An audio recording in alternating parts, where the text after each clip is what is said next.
The constitutional crisis is now. The vice president of the United States of America, a lawyer who knows constitutional law, he's saying that the president can ignore the judiciary, that the president is freed from the constraints of checks and balances. That is an authoritarian takeover. That is a constitutional crisis. It's a lot happening in Washington, D.C. Right now. So one of them is, the DOGE gang has their sights on Social Security. The landing team is already there. The person who Trump proposed to be in charge of the Social Security Administration has said he's a DOGE guy. And, it's just a matter of time before they show up with their servers, plug it into the system, and just steal all of our Social Security data on every person in this country. And that's not their end goal, right? They're coming after our benefits, Tom. You know that. So we were able to, in very short order, gather a few hundred people, both senators from Maryland, most of the Maryland Congressional Caucus, delegation, and get in front of the Social Security Administration building up there in Woodlawn with one message for Elon Musk: hands off our Social Security, hands off our Medicare, hands off our Medicaid. He's going to have to come through the American people if he wants to steal our Social Security benefits. So what evidence do we have that they're actually looking at this? We know that they want to, that Trump wants to do another multi-trillion-dollar tax cut for billionaires. We know that they're not going to be able to get the debt ceiling raised, or at least it's unlikely, and that Democrats aren't going to help them on this. And so the only way they can pass this tax cut is through reconciliation, which can pass the House and Senate with a simple majority, but reconciliation says you may not raise the deficit.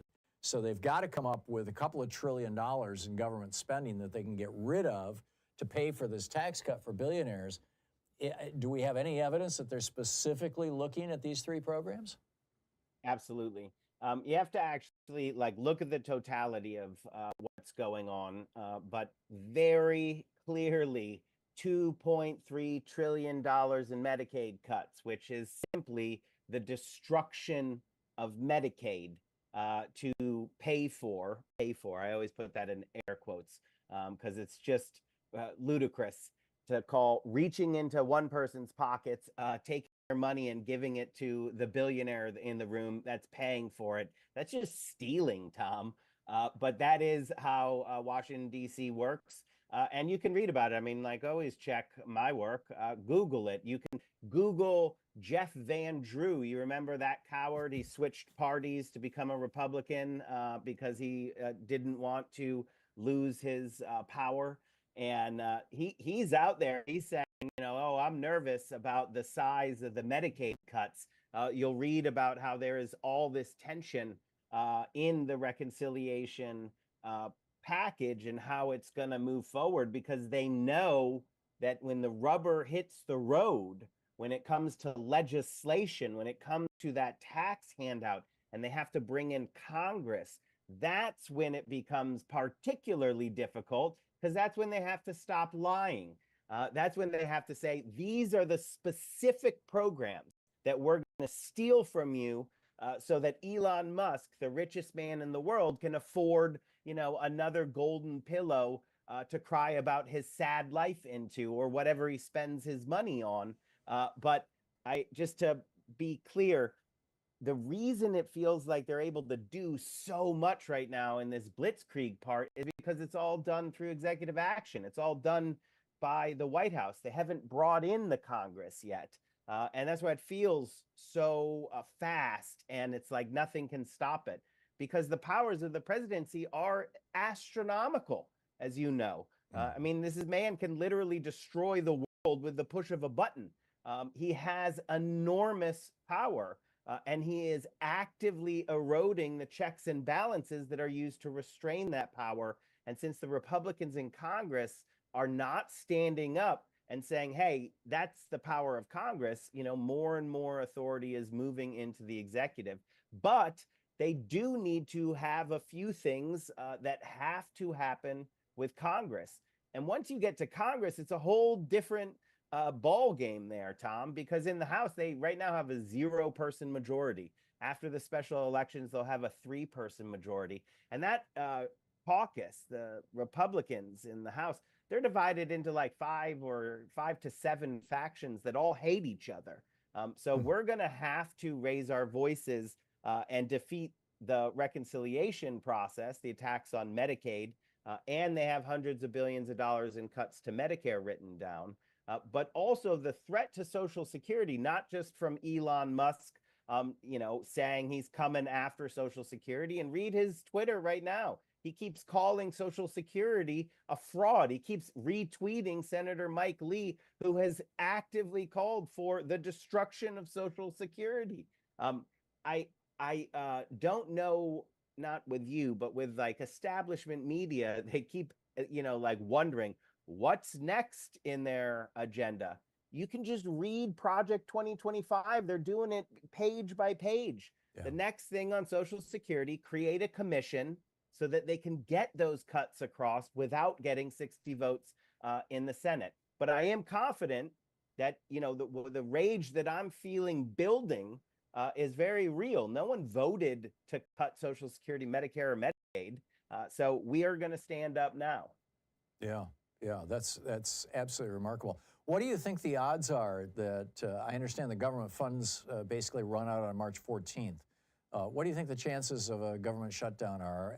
That they will not, the Republicans will not be able to raise the debt ceiling, and that this time the Democrats aren't going to help them out? What I put a bunch of money on is that the Republicans won't be able to gather the votes in the House alone. They obviously can't do it in the Senate. But what happened all last Congress, if you remember, is, the Freedom Caucus would be like, their proposal would be like, literally go door to door and punch every person in the face. And then they would put that to a vote, and then the Freedom Caucus themselves wouldn't even vote for it, right? They could never get anything across the line. And so then they'd go to the Democrats. And in fact, the Democrats are like, well, we're not voting for that. We'll vote for our thing. And then the Democrats would pass, a spending package or budget or whatever that was much more the Democrats' priorities than the Republicans. So it's going to be somewhere like that. It's not, they control both houses now, the House and the Senate. So, it's not going to be, it's not going to result in good things. But the Democrats have enormous leverage at these key moments, and they have to use it. And we have to demand that they use it, because I'm sick and tired of too many people in this town, Tom. They keep talking about things in a future tense, like what may happen, the constitutional crisis that's coming. And you're like, the constitutional crisis is now. The Vice President of the United States of America, a lawyer who knows constitutional law, he's saying that the president can ignore the judiciary, that the president is freed from the constraints of checks and balances. That is an authoritarian takeover. That is a constitutional crisis, and we need everyone to take it that seriously. At the same time, Tom, politicians aren't going to save us, right? The courts aren't going to save us either. The only thing that can stop a tyrant and the tyranny that he's bringing is the people. And so until the people are out in force, raising our voices together and really shutting things down, I don't think we're going to see as much bravery as we need. The politicians are lagging indicators. They get their bravery from the people. But first, the people have to organize and fight back. And that's where the fire, the bravery, and the opposition that we need is going to come from. Yeah, Bernie Sanders once made the point to me that the way politicians work is they typically don't get out in front with a flag and say, hey, let's organize a parade. Instead, they wait for a parade to naturally form, and when it's big enough and vital enough and active enough, then they jump in front of it with a flag and say, this is my parade. And so it's up to us to create that parade, essentially. So tell us, what resources are over at socialsecurityworks.org, or where you recommend people go to learn how to become part of that parade. Definitely, and I'll just add one thing that I learned from Marion Barry, the mayor for life from Washington, D.C., who is also MLK's left hand in the civil rights fight. He told me that the left often suffers from when the politicians want to join the parade, the left is like, no, you get out of here. You weren't with us the whole time. And we can't do that. We have to actually be like, oh, great, wonderful. You're all welcome. We'll just even pretend you're here the whole time because that's how we build power. We invite people in. So if you go to socialsecurityworks.org, you follow us on social media, the pledge campaign that we're running right now, we're demanding every member of Congress pledge no cuts to Social Security, Medicare, Medicaid, and we're running billboard trucks in every vulnerable toss-up Republican district where they don't take the pledge, because at any one time, we only need 3 Republicans to stop this assault on our democracy and this theft of our earned benefits. And there's like, what, 17 Republicans who are in that category? Yes, just in the Cook Report toss-up. And then, you know, there's lean Republican, but these are extremely tight races where these guys are, you know, their political future right now is very uncertain. That's why I brought up Jeff Van Drew. You know, these are people who are saying you can't cut and destroy Medicaid. Like, I'll definitely lose my job. That's the calculus that we have to make. We work with that. We need these members to be more afraid of losing their jobs to their constituents' anger than they are of Donald Trump and, you know, the wrath that he can bring on Twitter. Right, or Elon Musk's money. Well said, Alex. Well said. Alex Lawson, the president of Social Security Works, socialsecurityworks.org, strengthensocialsecurity.org, socialsecurityworks.org over on Blue Sky. Alex, thanks again. Keep up the great work, my friend. Thanks, Tom. Always great talking with you. We'll be right back. In addition to bringing you the Thom Hartmann program here on Free Speech TV and Video Media Online, we also have a whole set of ways you can interact with us and tools you can use to spread the word about the importance of democracy and the threats to it in our republic. First, there's your daily homework. Sue Nethercutt puts together a daily email newsletter that has a link to every story I discuss on the air, so you can find my sources and you can share them with your friends. It's free and you can sign up at thomhartmann.com. Second, I publish my daily take every day over at the hartmannreport.com website. That's also free if you want the daily 5 days a week rant in your inbox. No ads either. Third, we have the podcasts. There's the free 1-hour version of our daily show that's advertising supported. You can find that wherever you get your podcasts normally. And then there's also the podcast of the entire 3-hour show with no advertisements, and that's available by subscription over at thomhartmann.com. So check them all out at thomhartmann.com and hartmannreport.com.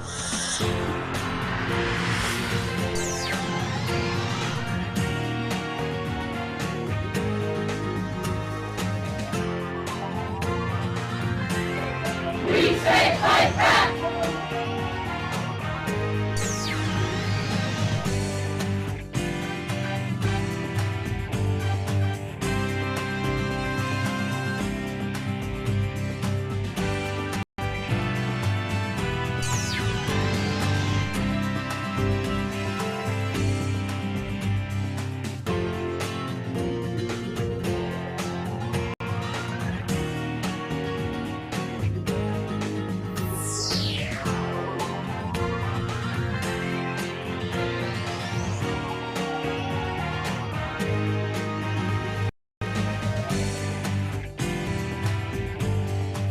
Today's book in our Thom Hartmann book club here is Resist: How a Century of Young Black Activists Shaped America by a Nigerian-American reporter, Rita Omoka. And this is from the introduction. It's titled African, American. I am African. I am American. Nigeria made me. Black America raised me. My roots dig deep in Nigerian soil, while America has nourished my branches for more than 2 decades. Yet the fruit I bear holds the essence of both lands. Like a tree nurtured by two suns, my identity defies simple categorization. It's a unique blend, a testament to the richness of embracing intertwined belonging. I belong to the Edo people. That's one of the hundreds of vibrant tribes that make up the rich mosaic of Nigeria. Though we share similar features, our identities are deeply infused by our ethnicity, dialects, and unique tribal customs. Our belief systems, Christianity, Islam, and other traditional religions, coexist, shaping our perspectives and enriching our communities. And while colorism permeates, the concept of race, as understood elsewhere, simply doesn't hold the same weight. Yet in the United States, my identity has been defined by this uniquely American construct of race. Those physical characteristics of skin, color, hair, facial features are prominent. My tribe holds no value. Despite this flawed framework, I've since come to wholly embody Nigerian American. I favor that designation because it pays homage to the two distinct individualities that make me, me. For years, though, those two identities felt at odds, at once fraught yet covetous of each other, as though pledging allegiance to one meant disregard for the other. Throughout, I never understood nor appreciated my American blackness the way I could have. A surrogate one, yes, but still there's a belonging there that I neglected. For black immigrants, I'd assume this is true for most immigrants, our identity in America of just being black without a sense of cultural home within that identity presents myriad confusions. In Nigeria, I am not a black girl. I'm not a black anything. I am my mother's last-born child and only daughter from Benin City, in the southern region of Nigeria, just 250 miles south of the country's capital city, Abuja. I am the granddaughter of an unlettered woman who rose to run a small business as a local Guinness and Coca-Cola distributor. I am not this color America relegated me to. This is what I've struggled with all these years, having one foot in and out of America's definition of who I am. Having one foot in and out of the many groups I find myself in, constantly toggling between three worlds: Black America, white America, and my Nigerian culture. Contending with this skin so problematic in America, skin that in Nigeria is synonymous with endless striving in a pursuit of excellence, I come from a history full of it. The stories our ancestors passed down to us were of kings and queens, colonization be damned. Stories of flourishing in gold and oil and gemstones. Academically and professionally, the grind for achievement was instilled in us because everyone strives for the same caliber of achievement. To go from a country full of this to one stripped of it for racially black people doesn't quench our thirst for progress or success. Many foreigners to America see what feels innate to the native. That newness breeds prospect and appreciation. Immigrants gravitate toward the idea that America carries out a true democracy. Though a marred one, it is better than none or fascism. Like many immigrants, Mom came to this country in 1992, wide-eyed and gazed upon its endless feast of opportunities and upward mobility, concluding that America provides for those who work hard. Fleeing from a corrupt government with lawlessness and instability, she quickly adopted this nation as a means of survival. And for some time, it all seemed so simple. When my brothers and I joined Mom in the South Bronx in 1995, her vision of America became ours, too. She charged us with representing our heritage exceptionally well. There's a Nigerian saying in our pidgin English, Naija no de carry last, which means Nigerians should never come in last place. That was Mom's core message to us: persevere and succeed. Race, racism, and the like were never discussed. They were never factors in our quest of American success. Our goal was to be ambitious and unwavering in our pursuit, even if it meant inadvertently ignoring America's complex history. By coming to America, we unknowingly became part of the Black American community. Though racially similar, there were deeply rooted differences between them and us. It's those generational and lived experiences that have long divided us.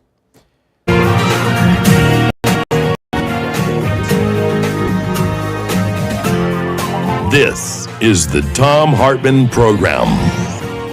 Well, happy President Bonaparte Day. Or is it President Brevin or Breivik? This history's darkest echo, and mass murderers and presidents think alike. I'll tell you about that in just a moment. Also, since a whistleblower, Alexander Vindman, almost took down Trump with his second impeachment. You'll recall Vindman was the guy who said Trump is trying to blackmail Zelensky. Trump's making sure that whistleblowers won't have a chance again. I'll tell you about that in a minute. Also, the DOGE teenagers, or the dodgy teenagers, are seeking access to your tax records. What could possibly go wrong? Hour of our program, has Donald Trump become the master king of the United States Senate? How long are Republican senators going to act like whipped dogs? Also, Trump is handing Putin a gift from the gods. And also in the second hour, will MAGAites feel betrayed over his mistreatment of vets? We'll see. The third hour of our program is a right-wing court going to protect us from a right-wing president. I'm skeptical, but we'll discuss it. Also, Australia has banned foreigners from buying homes to bring down the price of housing. Should America do the same? And Donald Trump just lost his MAGA following in Canada. So a lot to talk about today. My opening article, or my opening rant, my daily take over at HartmannReport.com is titled History's Darkest Echoes, When Mass Murderers and Presidents Think Alike. And it starts out with the story of this 32-year-old Norwegian who considered himself a deep thinker, and he was a big fan of right-wing and Russia propaganda that said that, the loss of 100% whiteness in Northern Europe and white power and all those kind of things, the immigrants coming in, was going to destroy Europe. Anyhow, he wrote, when I first started blogging, I was concerned about how we could fix the system. I've gradually come to the conclusion that the system cannot be fixed and perhaps shouldn't be fixed. He goes on to say, if we define the system as mass immigration from alien cultures, globalism, multiculturalism, and suppression of free speech in the name of tolerance, then this is going to collapse. It's inevitable. And he goes on to say, the goal of Western survivalists, and that's what we are, should not be to fix the system, but to be mentally and physically prepared for its collapse. He said, we need to seize the window of opportunity. And he did that after writing about 1,500 pages describing how it's the essential duty of every white man in the world to marginalize or even kill as many non-white and non-Christian people as possible. Anders Breivik set off a bomb in Oslo's government quarter, killing 8 people. He then drove to Utøya, an island on Treafjorden, where the Norwegian Social Democratic Party's youth organization, the Workers' Youth League, held their summer camp. There he used a semi-automatic rifle to kill another 69 people, most in their teens or early 20s. He shot and wounded another 41 mostly young people, leaving many with life-changing wounds. The epigraph to the paragraph that I just quoted you, this is from Anders Breivik's manifesto, his 1,500-page manifesto. At the very top of that chapter that I just shared a couple paragraphs to you was what's called an epigraph. It's the quote that you put at the top of the chapter, that kind of defines the purpose of the chapter. And the quote was, "He who saves his country violates no law." Now, just 3 weeks ago, El Salvador's notoriously violent and law-breaking president, Nayib Bukele, also tweeted, "He who saves his country breaks no law." But where this originated was with Napoleon in 1804. In 1799, he overthrew the Directory and first council, and then declared himself emperor in 1804 with those same words. I don't speak French, so I'm going to mangle this, but lui qui suave sa patrie ne viole aucune loi. In other words, he who saves his country violates no law. So, this was Breivik's hope that Europe would end up with a strongman, white supremacist dictator, sort of like Hitler. This is Bukele claiming that this is what he does down in El Salvador. It's strongman rule. And this is why it's so troubling that Donald Trump tweeted that this weekend, twice. I mean, this phrase, He who saves his country violates no law. This phrase is well known to most white supremacists, along with the 14 words and 88 as code for Heil Hitler. And, you know, I don't think that Trump is trolling us. I think he's really down with this whole Nazi thing. I think, you know, and it's increasingly evident to me that Elon Musk may well be too. I mean, Trump is not saying, you know, if he was just trolling us, you wouldn't have millions of people around the world on the verge of starvation right now because $500 million worth of USAID food is rotting in warehouses. You wouldn't have children across Africa dying of AIDS right now because their AIDS medication has been cut off. You wouldn't have children in cancer drug trials here in the United States cut off from their life-saving drugs because Elon Musk and Donald Trump shut that program down. You wouldn't have federal workers who thought civil service would save them still have jobs. No, but because they're now on the verge of homelessness. I mean, Donald Trump means it. And for 3 weeks, he's been acting on these words largely with impunity. So long as he's saving the country, he argues, he's violating no law. The Supreme Court kind of set this up with their Trump v. U.S. decision last July, in which they said that if the president, and in the process, breaks the law, he is immune from prosecution. In other words, just, you know, he just gets away with it. As long as he's saving the country, he violates no law. It's probably why Trump is now talking about running for a third term. He knows, like every dictator on earth knows, if you lose power, you end up in prison. And Trump knows that if he's not president again in 4 years, that, you know, it probably won't take a Democratic administration a real long time to arrest him and throw him in the clink. And he posted this both on Twitter and on his, you know, failing Nazi-infested social media site. He's shoving it in our faces.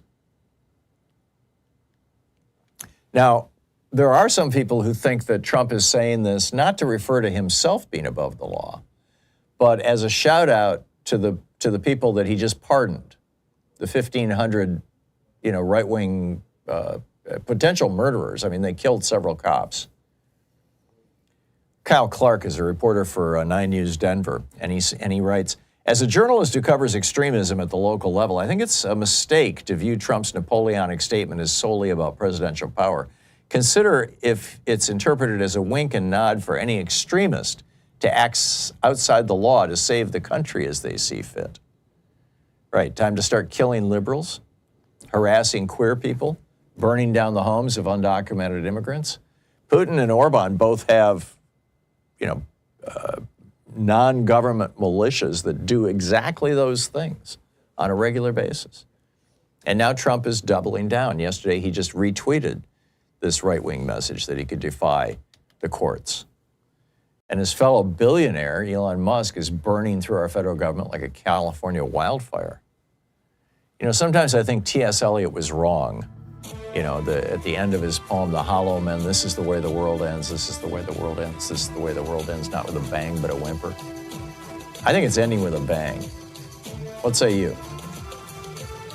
I'll pick up your calls after a couple more quick news stories. Stay with us. By the way, protests all across the United States today. We'll talk about that in just a moment. Stay tuned.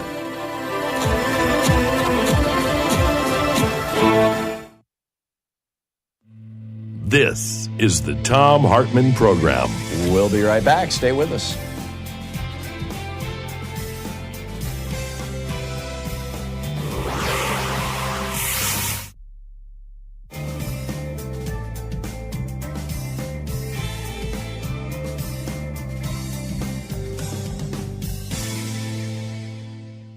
And welcome back. Mike in Fresno, California. Hey, Mike, what's on your mind today? Hi, Tom. I really would like some help with reviewing a document. It's the FEC Year in Review 2024. It seems to be loaded with all sorts of embarrassing stuff, and some of it I don't understand. But for one thing, it says that $24 billion was raised for this year's election. And it also said that Trump That's mind-boggling. failed to file his paperwork, and 3 members of the FCC shut it down.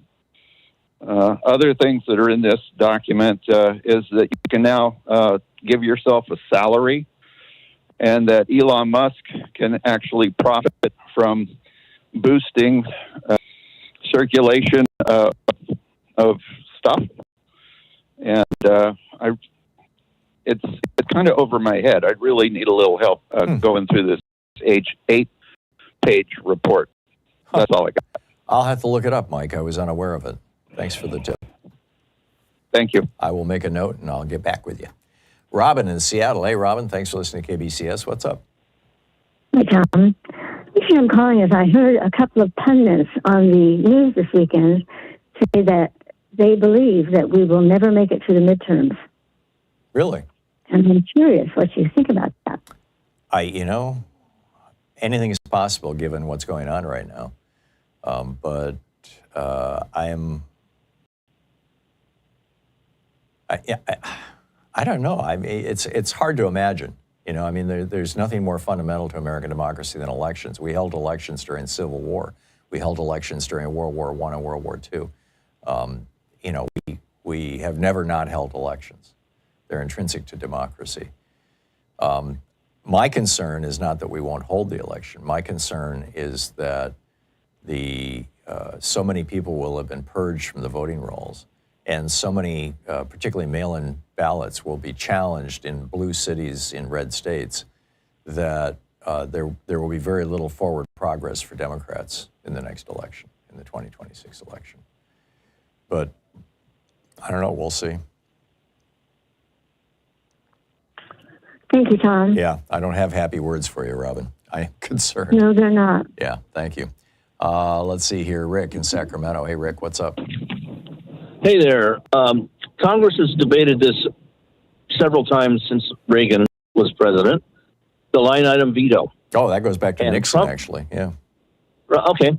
Trump has taken that for himself. When he cuts USAID, that's a line item veto. When he fires a bunch of people from different agencies, that's a line item veto. Effectively. The Democrats in Congress need to scream this from the rooftops. Yeah. Well, it's not technically a line item veto. It's just effectively a line item veto. I get your point, Rick, and I think Right. Democrats are yelling about it.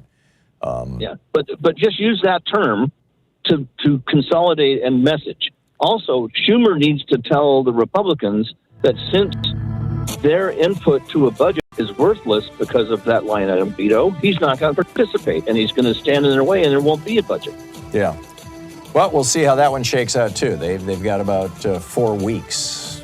In fact, almost exactly 4 weeks, I think, to work all this stuff out. So, Rick, thanks for the call. 19 minutes past the hour. I'll be back with you in 60 seconds.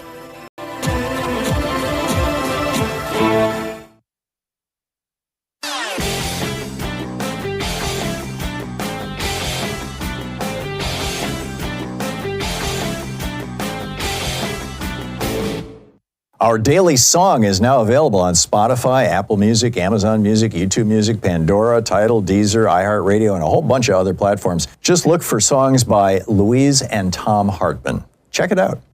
So have you noticed that the Republicans are pretty much not talking about a constitutional convention anymore? They used to be gung-ho to rewrite the Constitution. They wanted to put corporate personhood in there. They wanted to change it so that women can't vote. They wanted to do away with the election of senators, repeal the 17th Amendment, take us back to them being appointed by the states. They had all these they wanted to outlaw labor unions, all these weird ideas, but they've stopped talking about it. I mean, they're still moving forward on it, but it's not.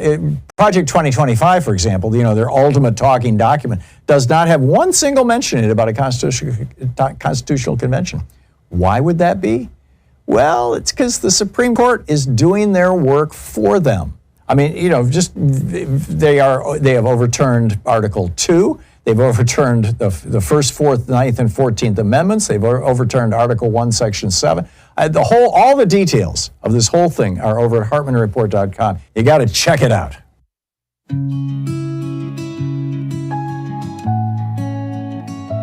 Breivik wrote it, Bukele swore, Trump just carved it into law.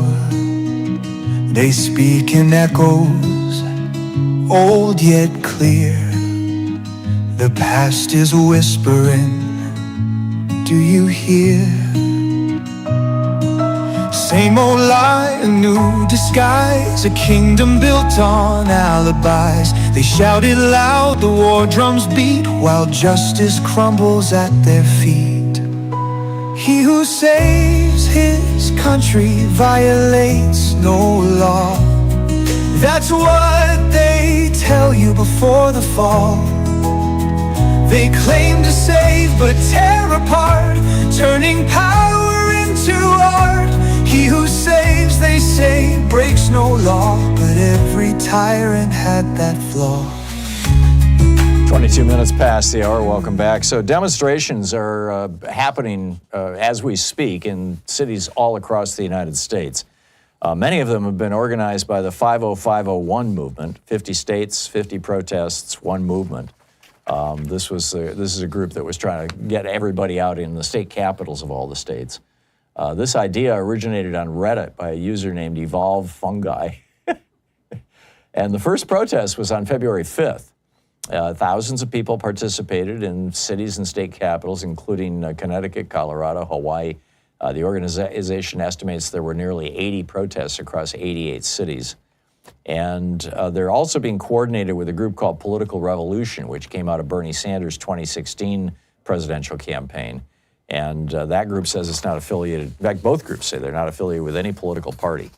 So, you know, if there's a protest going on in your town, get out there, raise a sign, say hi for me, and, you know, let's spread the good word. Meanwhile, today is a federal holiday, but federal Judge Tanya Chutkan is working. She has called yesterday, on Sunday, she called for a just essentially unheard of federal holiday session today in her courtroom in Washington, D.C., to listen to this argument by 13 Democratic state attorneys general calling for a temporary restraining order that would bar Musk's DOGE, or Department of Government Efficiency, group from accessing information systems in the Department of Labor, Health and Human Services, Energy, Transportation, Commerce, and the Office of Personnel Management. They're also being asked they've also asked the judge to prevent Musk and DOGE team members from firing government employees or putting them on leave. This is one of about 20 lawsuits, but it looks like Judge Chutkan is taking this very seriously. And apparently, as we speak, Musk's team of teenage hackers is about to break into the IRS's tax records. So they'll know everything about everybody. This is the kind of information that has been, Nixon got a little bit of this information for his enemies list, and that was a huge scandal. This is just mind-boggling. Elon Musk is going to have all the information on all his competitors. Donald Trump is going to have all the information on all the people he thinks are his enemies. They're going to know how to go after people, where to go after people, what their vulnerabilities are, what their secrets are. This is crazy. What their health, they've already got their health records, from HHS. And now Donald Trump is demanding that the Supreme Court let him purge the whistleblower watchdog. Now, there's this office that was created in 1978, as I recall, in response to Nixon's abuses. It's called the Office of Special Counsel. And this is the group that protects federal employees who are whistleblowers. If you're a federal remember Alexander Vindman? He was an intelligence officer, lieutenant colonel in the Army. He was an intelligence officer stationed at the White House. He listened into the conversation between Donald Trump and Volodymyr Zelensky, and reported to Congress in a whistleblower complaint that Trump was trying to blackmail the president of Ukraine to dig up dirt on Biden. And that led to Trump's second impeachment.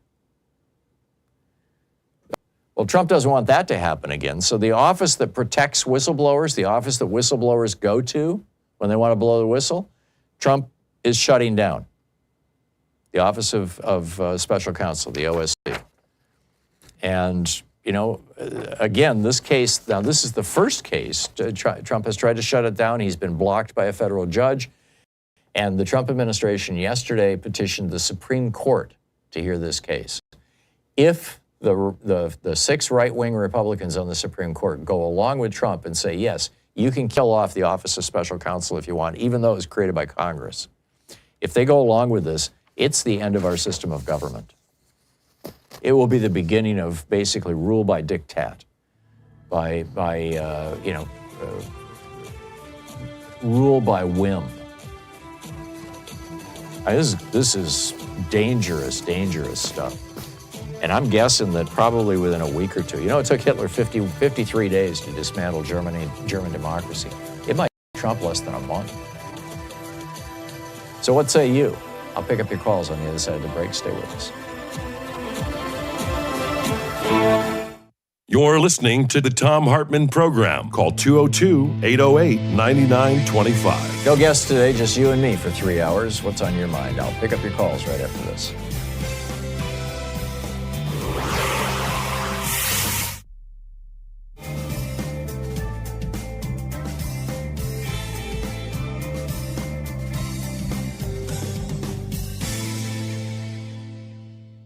It was first published in 1993. This is from Chapter 1, titled Detoxing. Today's revolutionary need is to detox ourselves from the old, stereotyped political formulas from 20 or 30 years ago, without which we cannot deal with neocolonialism. A while ago, I was watching a Malcolm X Day program, and the main speaker ended by militantly reciting Malcolm X's famous phrase, "the ballot or the bullet." Haven't you caught the same thing? X, most fresh of all thinkers, is being turned into the equivalent of Lenin or Mao's corpse on ceremonial display. For when X threw down that slogan a generation ago, it was then timely and on point. Black people were struggling for freedom against colonial conditions, and most had neither the ballot nor the bullet. The militant question was which would be picked up. Now the black nation is struggling for its life against neo-colonial conditions, and new African people have lots of ballots and lots of bullets. Everywhere you have African city governments, African officials and African executives, African soldiers, African shooters, and African posses. You might say that the black nation is dying from too much ballots and bullets, but not radical enough truths, perhaps. Under colonialism, the oppressed were largely kept disarmed. Now it's all reversed. Imperialism as a neo-colonial system races not to disarm, which is hopeless in this age, but to arm the oppressed in its own way, whether it's posses or paratroopers, children included, naturally. Feminists say women should get self-defense. Does that threaten imperialism? Then why is Smith & Wesson making the Ladysmith, the .38 subnose specially sized for women? Is the government of white men doing anything to stop women from owning handguns? The ranks of white women who've done so are over 15 million and climbing. Be real. In the Ivory Coast and Somalia, men and boys in rags and bare feet have AK-47s and grenades. In New York and Los Angeles, kids too young for learner's permits got Raven 258 or a Deuce, or maybe even a Tech-9. What's the firepower of the old Black Liberation Army compared to the Crips in Compton or the Jamaica posses just in Flatbush? Get the Uzi is successful slang because it plays off reality we all know. More than a few new African children say personally they got to be more afraid of black people than white people. So how useful is the liberal left habit of playing low to the crowd with old anti-colonial rhetoric? It used to be that dissing the white man was a crime or close to it, dangerous for sure, like life-threatening if a black man or woman did it. Now it's so tame that Fox or ABC give it to us as a sitcom. There's even some college courses on how to diss the white man. He may not like it, but who cares? Imperialism doesn't care, that's for sure. Even white women are doing it now as a substitute for doing anything real. It's like running in place. As Rodney, the Guyanese revolutionary scholar, pointed out, it's counterproductive to solve the neo-colonial situation, or counterproductive to solving the neo-colonial situation. Revs still cling to the old ideas and ways, in part because we don't want to admit how ignorant we are now. This runs deeper, though. Anti-colonial politics are the culmination of 400 years of our struggle. They are the products of the best minds we had, of destroying old societies, of oppressed people challenging the world in uprisings, pushing farther and farther. These old views are already fully developed, well-honed. More than that, the old anti-colonial politics are developed in the most profound sense, in having been widely diffused and taken hold of by the oppressed, put to use already. So when Revs talk about that old talk, walk that old walk, it's not only familiar, but reassuring and to a certain degree popular.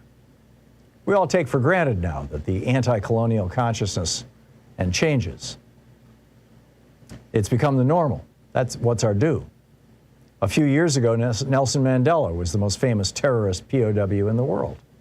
In 1990, when he made his triumphant visit here, he was not only greeted by massive crowds of well-wishers, but schools and churches throughout the black nation held special programs to honor him. City governments and the U.S. Congress itself had to organize welcomes for him.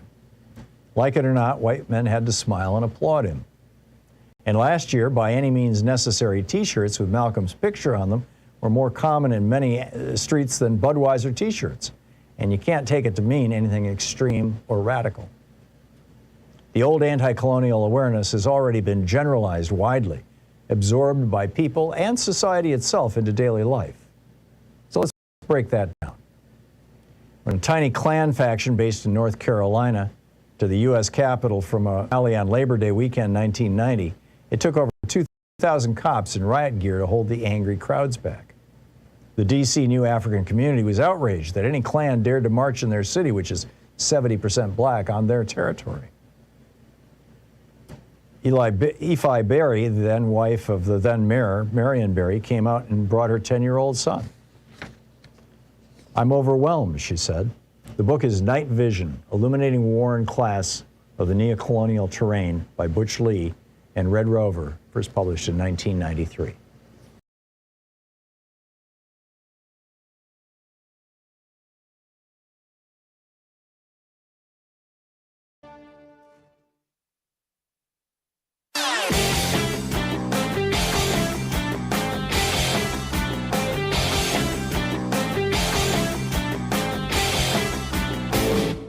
Did you know that every weekday we send out an email before the show giving you all the topics coming up so you can be fully informed and ready to interact with our program? Or that after the show we send out Sue's Stack, a list of every topic I've discussed along with clickable hot links to every source of information I've shared with you on the air? It's all completely free and available over at thom.tv, THOM.tv. Check it out.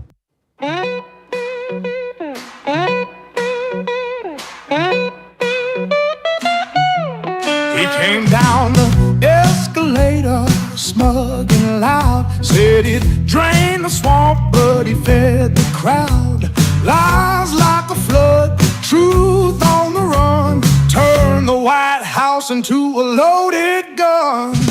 Fear and fury, that's his play.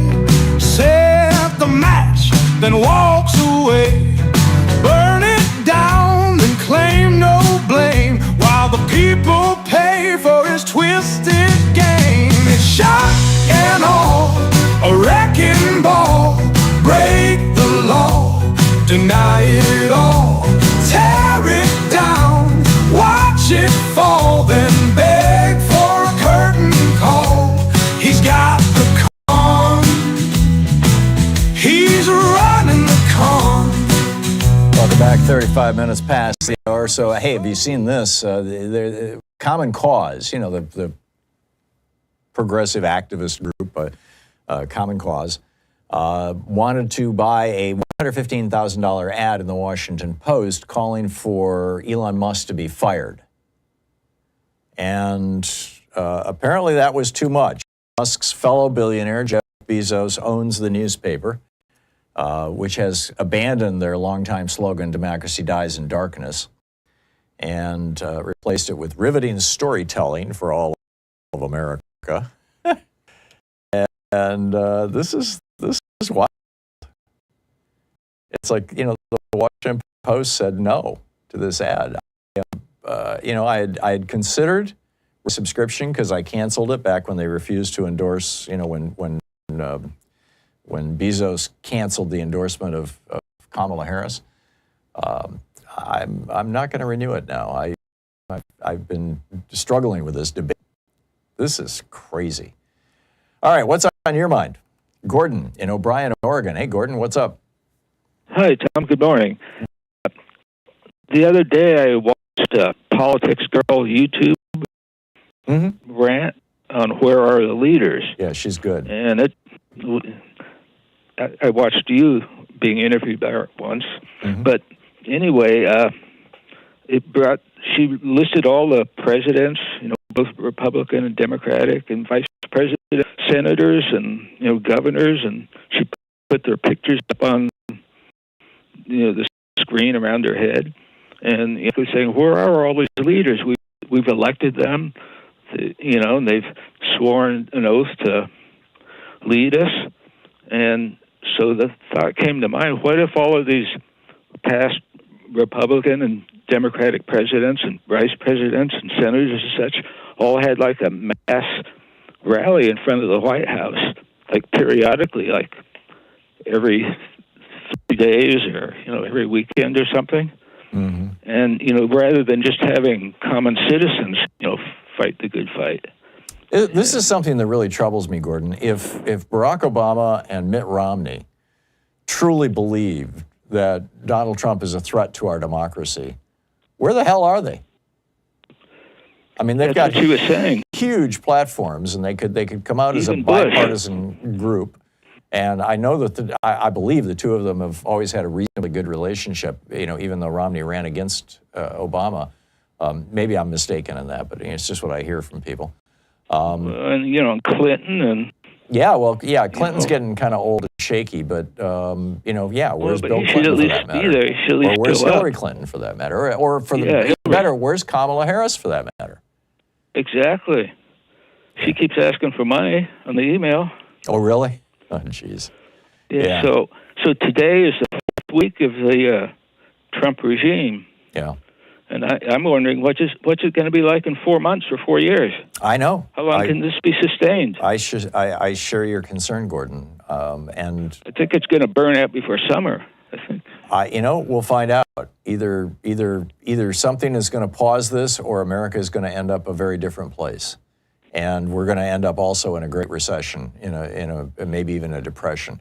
When if you lay off a couple 100,000 people, and that certainly looks like that's the direction that they're going, and then you cut funding to thousands of other organizations that then start laying off people. There's a knock-on effect from that. It's called a recession. Well, and there's a headline today that he's laying off a whole bunch of the FAA. Yeah, they're going after air traffic controllers after having 9 airplane crashes in the first 3 weeks of his presidency. He's laying off controllers. I mean, that is, and this is the first crash that we had in 16 years. It's absolutely There's a lot of little airplane crashes all the time. It seems like cars. Yeah, there are. Yeah, but this is especially like in Alaska, because that's how they get around. But but this was a jetliner, and I'm not sure that at this point we can blame any of those crashes specifically on Musk asking every member of the FAA to resign and telling them that their jobs are worthless and they can make more money in the private sector. But I suspect that it may have something to do with it, and it certainly can't be helping morale. Gordon, thanks for the call. Roger in Seattle. Hey, Roger, what's on your mind today?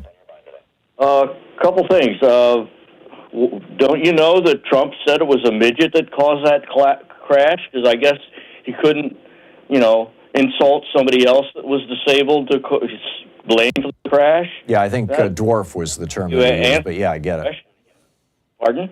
Dwarf was the term that he used, or dwarfism. But yes, I get your point that Trump. He's our modern day anti-Will Rogers. He's never met a person he can't insult. Yeah, there you go.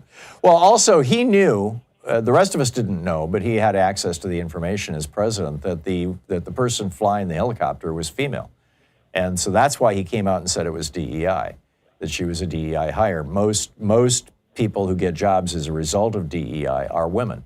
And let's make it very clear, DEI is not a program designed to help unqualified minorities get into positions that qualified white people would otherwise have.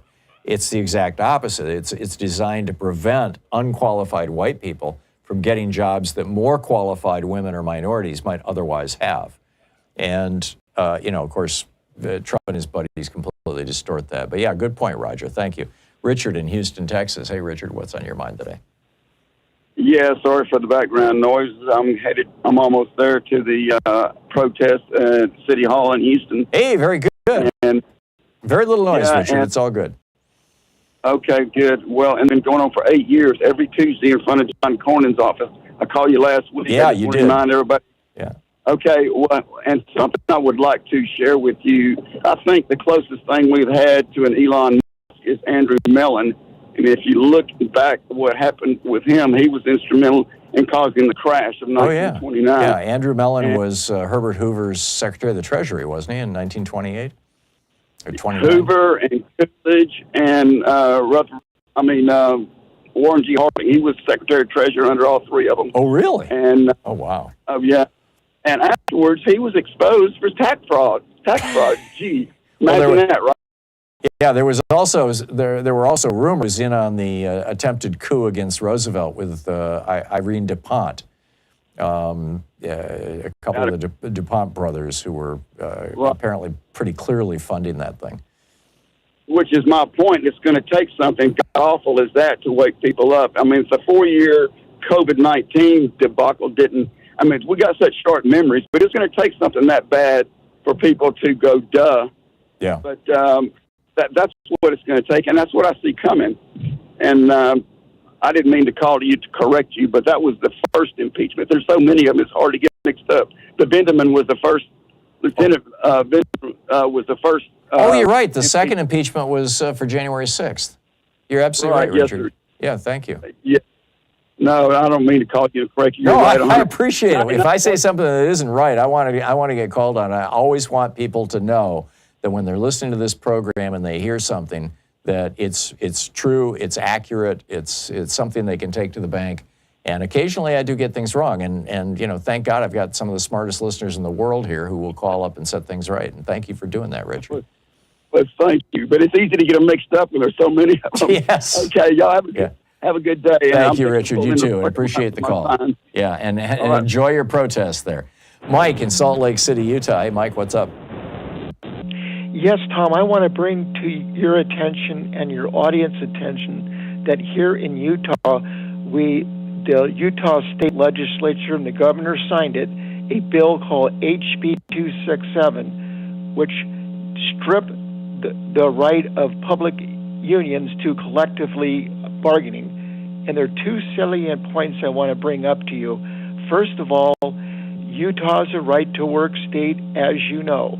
That would make it hard on the union to negotiate a good contract. Right. And then secondly, Tom, you have discussed this about the Janus Supreme Court decision, which essentially says any union member in a public union can opt out of paying dues, right, and at the same time, the union has to represent them. Right. And in fact, Tom, I found out from the Wall Street Journal that all the union haters were encouraging union members to opt out of paying dues, and you know what their agenda is, to try to bankrupt the union. That's right. They're the Janus decision and really the right to work for less laws that are in every red state in America right now are specifically designed to bankrupt unions. You're absolutely right. Because the unions by law still have to legally offer legal services. They by law have to represent their members even if the members refuse to pay dues. You're absolutely right. Mike, thanks a lot for the call. It's called, they're called free riders, people who are catching a free ride on the union. The union's negotiating for them, the union represents them, the union defends them, and then they don't pay anything into the union. It's obscene. You're listening to Thom Hartmann. Visit thomhartmann.com for audio and video archives. And now in Utah, the Republicans are saying the unions can't even negotiate with the government for wages and benefits. This is over the top.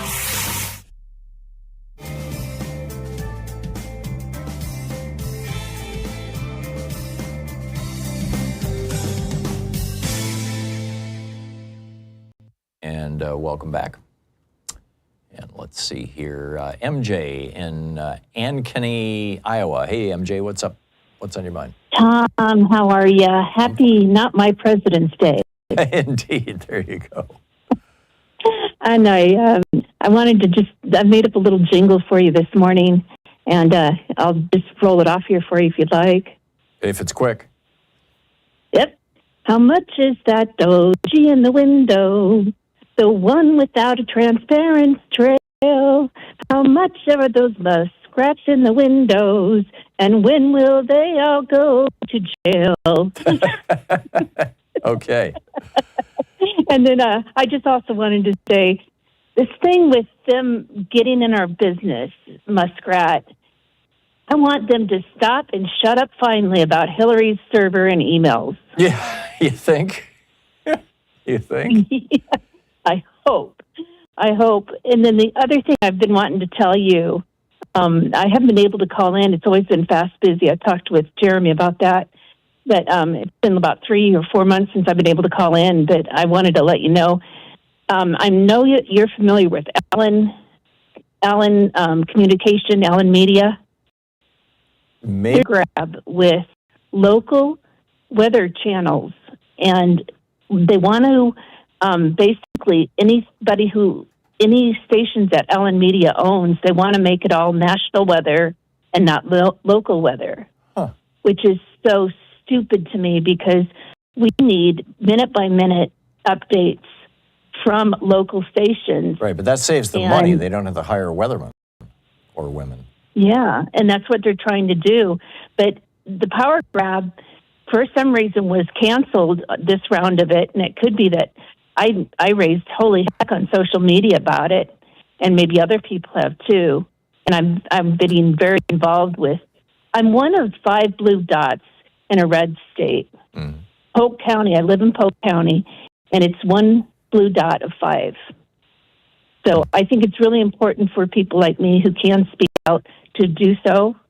I'm not too popular in this area because of it, but I don't care. Good on you, MJ. Good on you. Keep it up. And then our new chair for the DNC, he's really encouraging people. He goes, other people can be courteous. I'm not going to be courteous. I'm going to speak out. And I was like, boy, that's really good. That's the way you do it. Is your Iowa Democratic Party putting up candidates even in hopeless races just to get the word out and have somebody engage in the debate and that sort of thing? Well, they are putting up candidates, but yet we want to get our governor out of here, and we really like our auditor. Our auditor has been, Rob Sands is a fantastic individual, but he's one small person in a big, big bucket of corrupt Republicans. He's a Democrat and the only one that got nominated or voted in. And he's been working his honey off trying to have transparency. But Reynolds has put in laws to prohibit transparency. Wow. So, yeah. anyway, thanks, Tom. Yeah. Thanks a lot, MJ. Keep up the great work. It's good talking with you. It's 10 minutes before the hour. I'll be back with you in 60 seconds, and we'll continue with your phone calls. Stay tuned.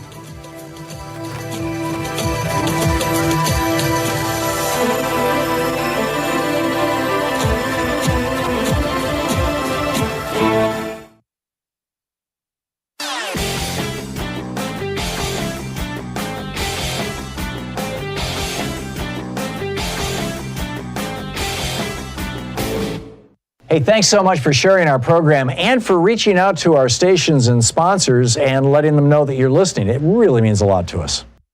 Did you know that the ancient Roman Republic, which for 480 years was actually a democratic republic before Julius Caesar kind of ended the democracy phase and replaced it with the autocracy phase, that they were brought down by a very small group of very rich people. The richest man in ancient Rome was Marcus Licinius Crassus. He was the richest guy, the billionaire of Rome. And he frankly hated the Roman free bread for all welfare system.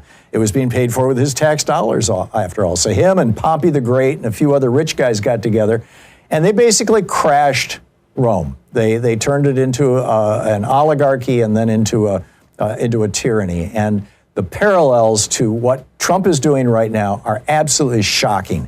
There's an article about it over at HartmannReport.com titled American Caesar, Trump's Path to Power Mirrors Rome's Darkest Days. Check it out.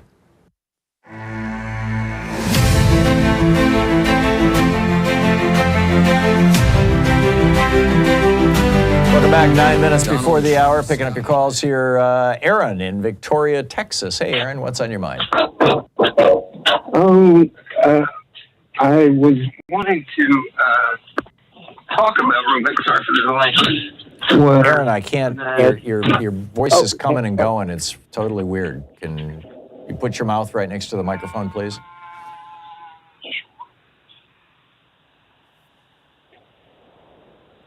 I'm sorry, Aaron.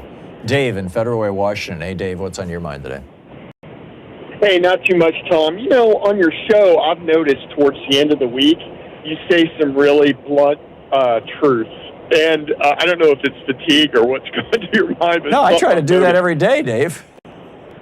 Well, you seem more deliberate at the beginning of the week, and I appreciate the blunt truth. Okay, like last week. More burned out at the end? Well, I don't know. I'm speculating. I don't know. But last week it was Trump is doing treason in World War III, you said bluntly. Yeah. And Dave agrees. Yeah. I agree. But it's not just me and you, Tom. We're not just a couple of crazy guys. Look, Valery Zaluzhny, the leader, the former general in charge of Ukrainian forces, said we're in the beginning stages of World War III. Yeah, he and said he's right. Last week. Well, what the Russians are doing, if you look at what Valery Gerasimov and his doctrine, okay, what they are doing makes sense. It's what a smaller country with a larger landmass would do in self-defensive hybrid warfare. But, but the problem is the solution to what they're doing will result in World War III. And as far as Larry from Los Angeles goes, I'm not an expert on economics, but Larry identified that guy that was arrested in the Fed. He was feeding information, SCI, sensitive compartmented information, about the Fed to the Chinese. Rogers is his last name. They arrested him. It's on the Justice Department website. Well, another guy called in today and said, again, he started talking about SCI too much, and he didn't get to his main point in whistleblowing. Okay, I appreciate all that, but his main point was, he said, DOGE is a decompartmentalizing everything at the Treasury, and he said it's going to result in a recession and possibly a depression. Well, Trump said over the weekend he wants all nuclear, countries with nuclear forces to cut their spending in half. That money can be spent elsewhere. Well, in the case of Donald Trump, I think what he means is it would be better to go into his and Elon Musk and the other oligarchs' coffers into their bank accounts. Yeah. And my main point is this: look, Tom, if you don't like the Nazi comparisons, all you have to do, you can look at Oliver Cromwell, right? The German defense minister said to our Vice President J.D. Vance, he yelled out, this is unacceptable. That's the closest thing I think a German can get to saying this is treason. Is treason what they're doing to Ukraine and what Donald Trump is doing as an inadvertent Russian agent in hybrid warfare it's treason to the concept of democracy. I agree, and I don't think he's inadvertent, Dave. I think that Donald Trump has been on Russia's side since the 80s. But, what do I know? Dave, thanks for the call. Tyrone in Harlem, New York. Hey, Tyrone, what's up? Hey, Tom. Yeah, I was thinking about the same thing. I see that Elon Musk is talking about going into Democratic politicians' finances and seeing how they end up getting millions of dollars, even though they make $200,000 a year. I think that's a bully tactic to scare them into not doing their job because they're going to get looked into by Elon Musk. And I give Obama, Hillary, I give them a pass to fall back and watch what Donald Trump do, run roughshod over this country and let the people feel. Because evidently they didn't get the full picture when over 1 million people died because of this man's incompetence.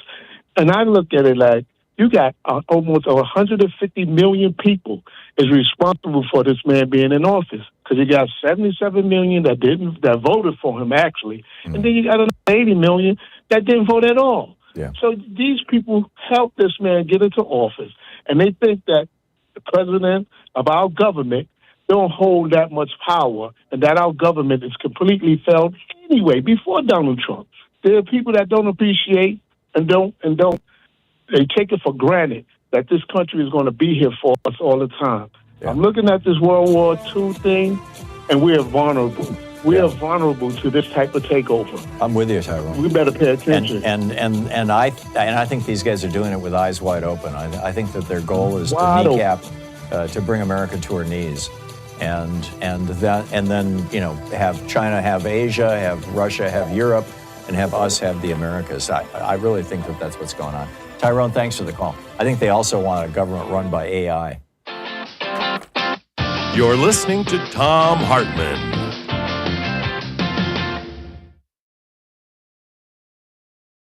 In addition to bringing you the Thom Hartmann program here on Free Speech TV and Video Media Online, we also have a whole set of ways you can interact with us and tools you can use to spread the word about the importance of democracy and the threats to it in our republic. First, there's your daily homework.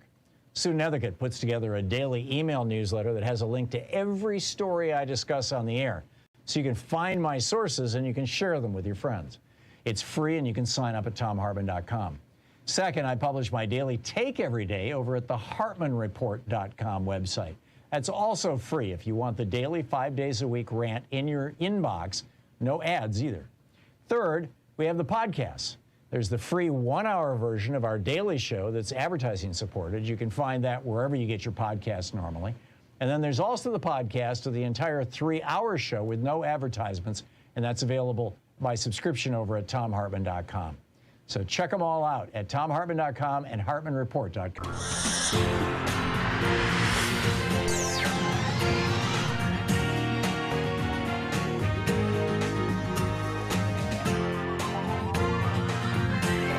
We say fight back!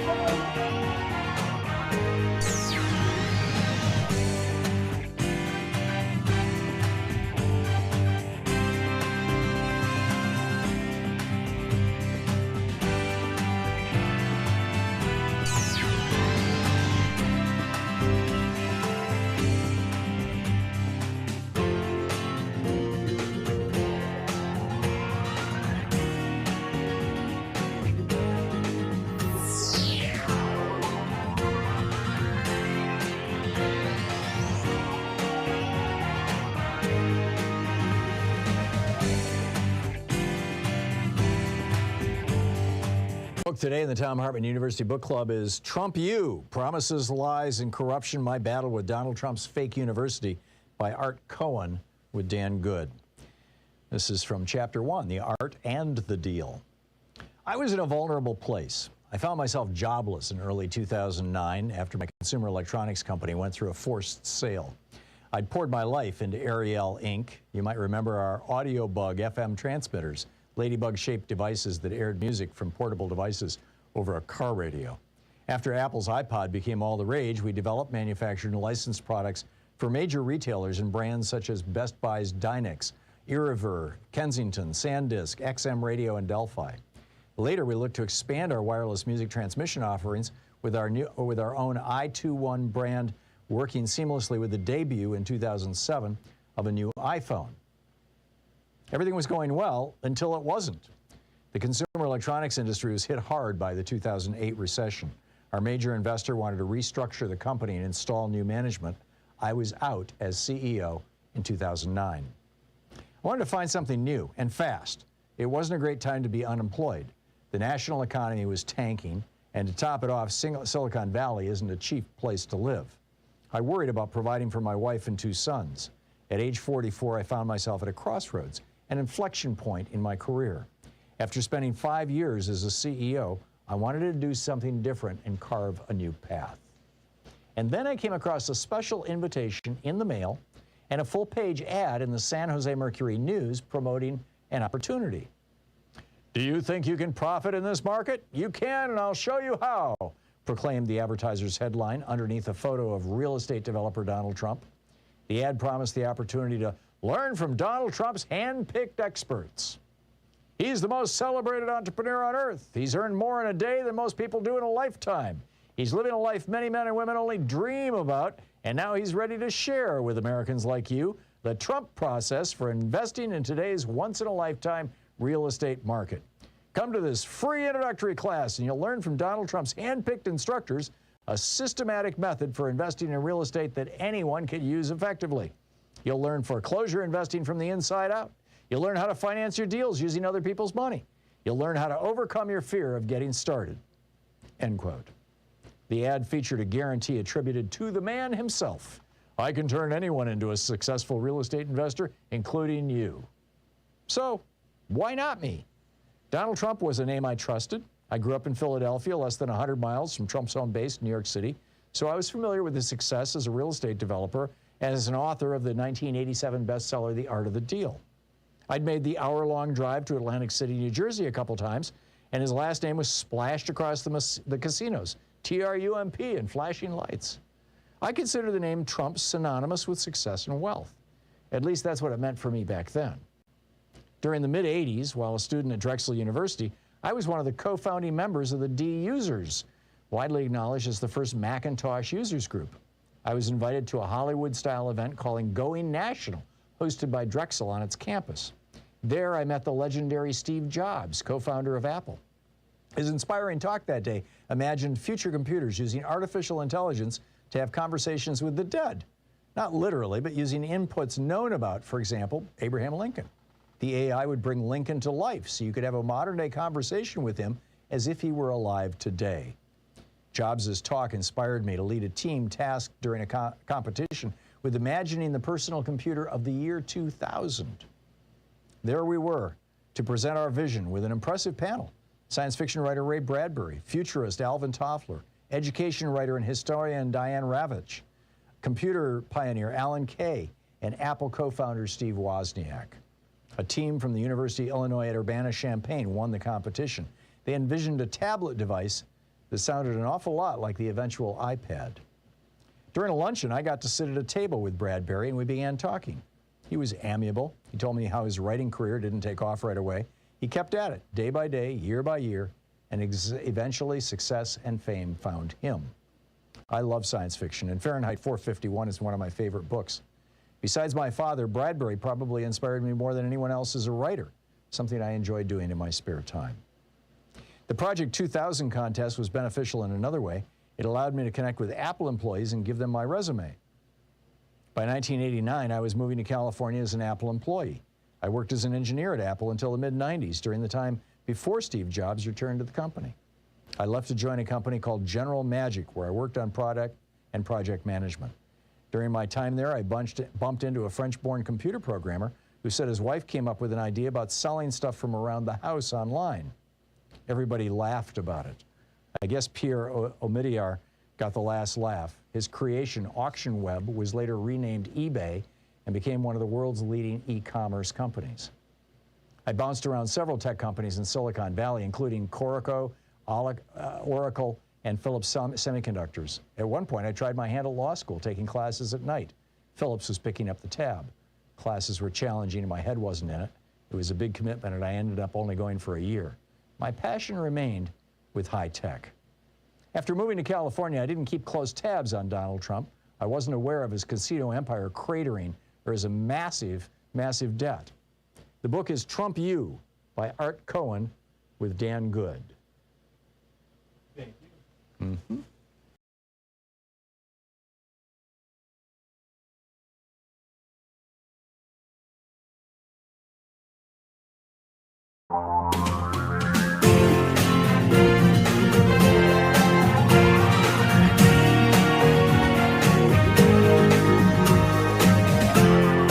This is the Thom Hartmann Program.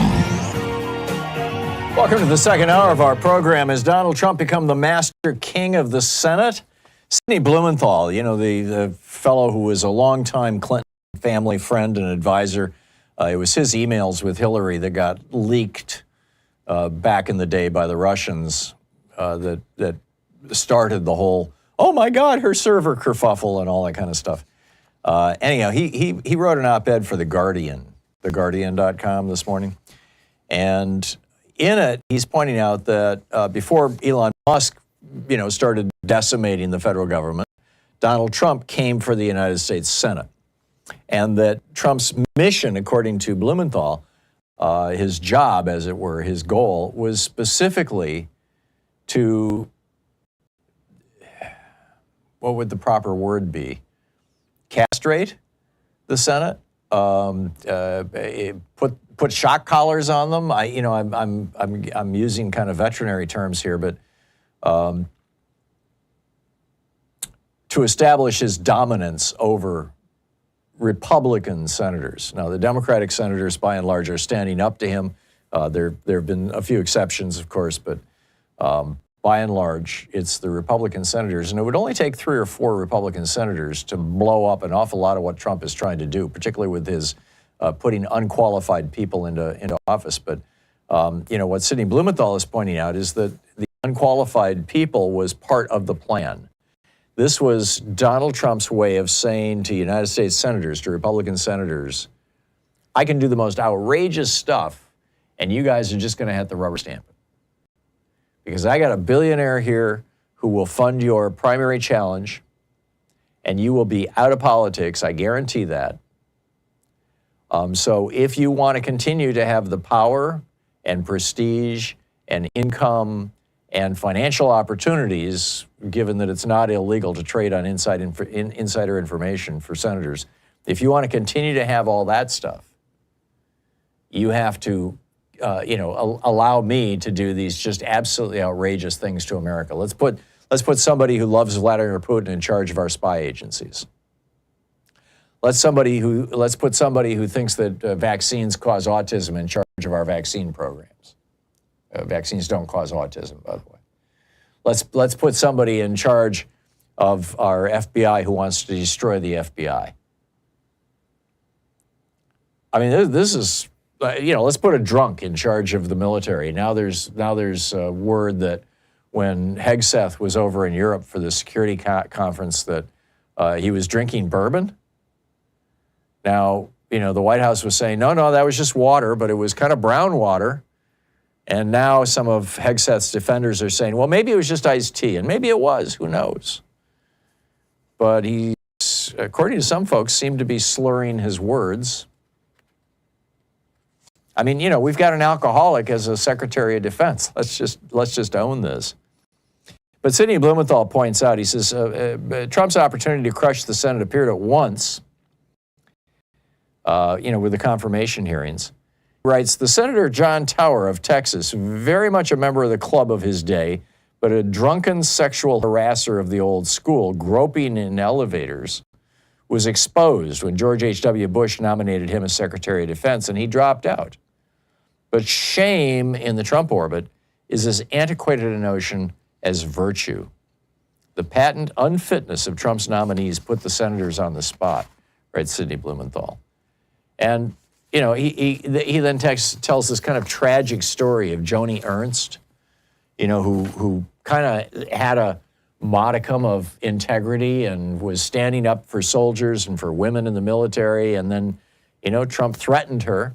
Elon Musk ran some ads in Iowa suggesting that, if she didn't go along, she was going to have some problems.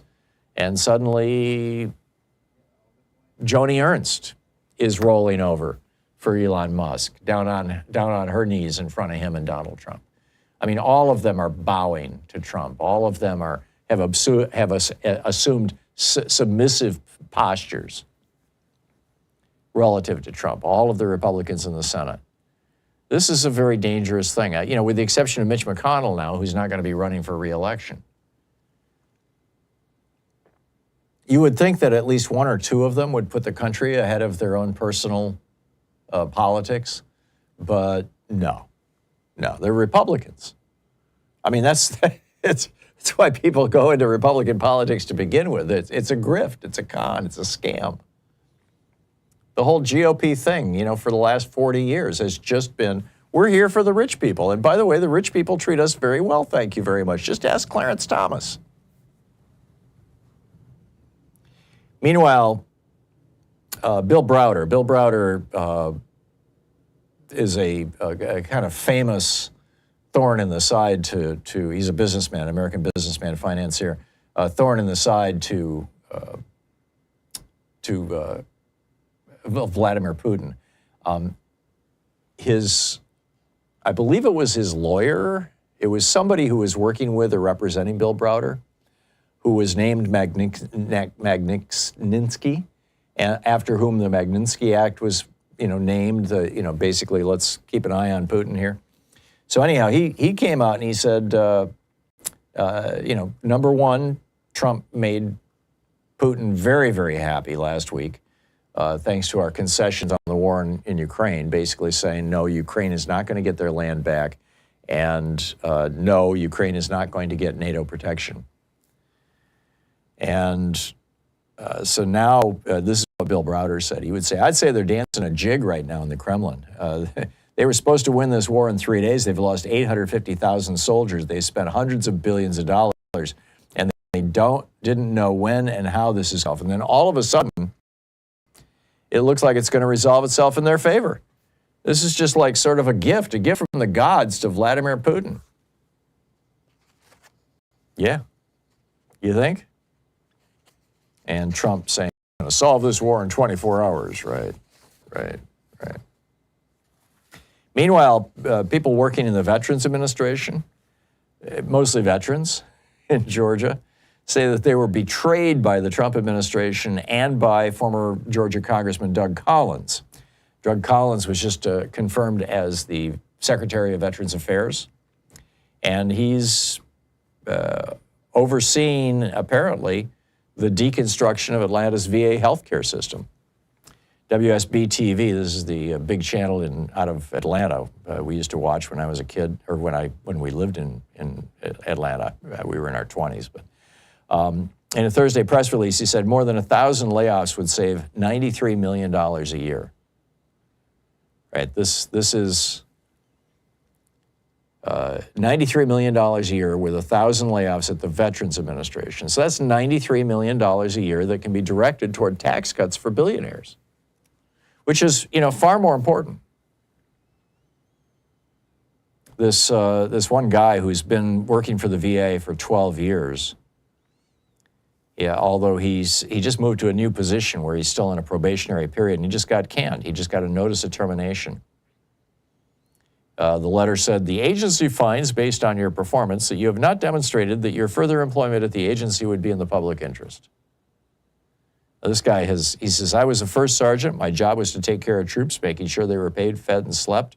Why is this happening to me? I've been here too long for this to be happening. Why? Why do this? We call this a Pearl Harbor.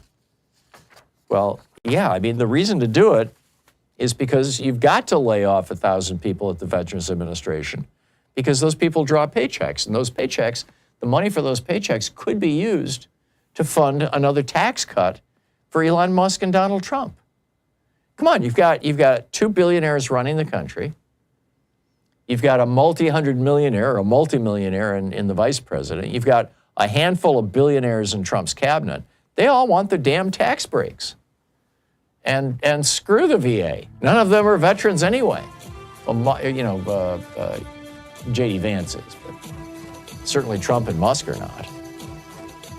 So, when would they care about the Veterans Administration, about American veterans? Trump makes fun of American veterans. He calls them suckers and losers. So what's on your mind? I'll pick up your calls right after this. Stay with us. This is the Thom Hartmann Program. It's talk media for the sane among us. Picking up your calls right after this. Stay with us.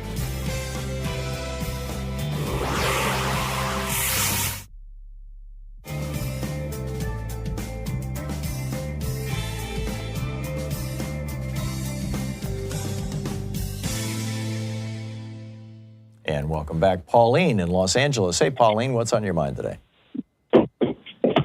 Hi there, Tom. Hey. I wanted to suggest the idea of a national tax extension for the nation. Yeah. People, everybody, every state, file a tax extension in order to protest the proposed budget that's coming up in April. You may have to do it anyway. I mean, you know, the dodgy boys are into the IRS today, and my guess is they're going to be laying off as many people as they can. So it may be that the IRS will be telling you, sorry, we can't process your tax return until next year. Well, I think that as a protest, though, if people just across the nation file a tax extension and to protest these cuts, the billionaire cuts, and that we won't pay our taxes, and to make them to force their hands to show that either, well, they can say, oh, well, we can already just take your money anyways because we've already gotten into the tax system, and to force their hand and show where they're really at, if they're just going to take their money anyway, or automate it all and take their money straight out of everyone's accounts. Mm-hmm. And if they're just going to, and make people aware that basically they're going to do this. Yeah. I'm not sure that's the best way to gum up the works, but I like the way you're thinking, Pauline. Keep pondering this. Most medium and high income individuals, people making, over $100,000 a year, file tax extensions anyway because they're not desperate to get their refund. The people who typically file their taxes quickly are the people making under $60,000 a year. The people who need that refund. And so I'm not sure that the IRS would even notice that necessarily, but and also, people would be deferring their refunds. But there have to be ways that we can gum this thing up. Pauline, keep thinking. I appreciate the call. That was a great one. Paul in Ambler, Pennsylvania. Hey, Paul, what's up? Hi, Tom. I wanted to talk about a huge hole that's being blown in the economy, not only in the United States, but in Europe, the European Union. What's going on is twofold. One, oil refineries are shutting down in the United States, and they're not being planned for. You were in Philadelphia a few years back doing Netroots, and a few months before you came, the largest oil refinery on the East Coast blew up and has since not reopened. The jobs that replaced it are minimal in comparison. There's been a study done by a group called Sightline Institute, and you can go to them on sightline.org. Basically, it's called The High Costs of Unplanned Oil Refinery Closures.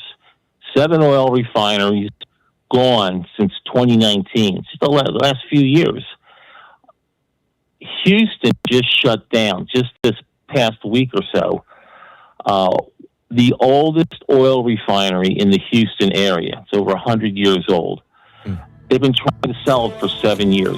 They can't sell this stuff because everyone's starting to buy electric cars across the world. Yeah. And internal combustion car factories are shutting down in China, Europe, and America. Tom, the unemployment between the oil industry and the car manufacturing industry, because we're not transitioning over to solar energy and electric cars and batteries, is going to be enormous. Got it, Paul. Thanks.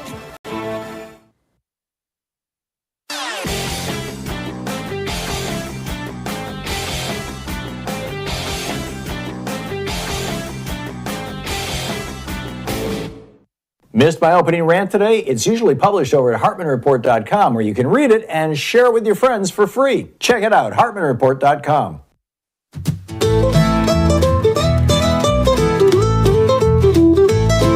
They gathered in the summer heat to forge a brand new land. Three powers locked in balance, a system built to stand. They warned us of corruption, kings who take it all. But now the billionaires are laughing, watching democracy fall. Madison warned us, but nobody cared. Now the wolves own the courthouse, the judge just stares. Congress takes orders, no fight, no debate, and the president's daring the world to complain. Welcome to Madison's nightmare, where the law is just a joke. The courts are corrupt, Congress is bought, and the presidency runs unchecked and lawless. What happens next? Tyranny's knocking. Who's gonna stop it? Welcome back. 21 minutes past the hour. And Christina in Orangeburg, South Carolina. Hey, Christina, what's on your mind today? Hey, Tom. Thanks for taking my call. Sure. I'll try to keep it as concise as possible because I'm a mother of two, 36 years old, and I feel like I've been having more serious conversations with my husband lately than I ever thought I'd have about what's going on, what should we be preparing for. It's scary. Mm-hmm. It's very scary, and I never thought in my lifetime that I would ever see this happening in the U.S. Yeah, same here. And so I was telling your phone screener, because of the onslaught of information, daily, weekly updates. Could you help frame for me and your listeners? I almost feel like I need not an evacuation plan, like I'm trying to leave the U.S., but it almost feels to me like I need something similar to like a hurricane disaster plan, a wildfire plan. Like what's a roadmap for those of us who feel like we just need to get our ducks in a row and kind of where to start? Well, it's a tough one, and this is something. Go ahead. No, I'm sorry. Go ahead. I was just saying this is something that people in countries that have been taken over by authoritarians have faced over and over and over again. You know, the people of Russia faced it in 2001, more or less, when Putin kind of came out as a dictator. The people of Hungary faced it after Orban was reelected in 2010 and changed their form of government. The people of Turkey are facing it right now with Erdogan. The people of Israel are facing it with Netanyahu to a certain extent. When an authoritarian takes over, there's the interesting thing about it, and this is what you get, particularly when you read the histories of Germany throughout the 1930s. But like I said, you can see it in real time right now in many other countries. Is that for the vast majority of people, life just goes on as normal. You know, if you're a plumber and you listen to music and you don't pay attention to the news, nobody's changing plumbing fixtures. You're still making a living. Your kids are going to school and whatnot. It's really the people who are paying attention to what's happening to the government, the people who might speak out against what's happening to the government. People like me and activists who show up at protests and things. They're the ones who end up with the crosshairs on their back, basically. The weaponized police apparatus of the state is used against, and that social media is used against, and those kind of things.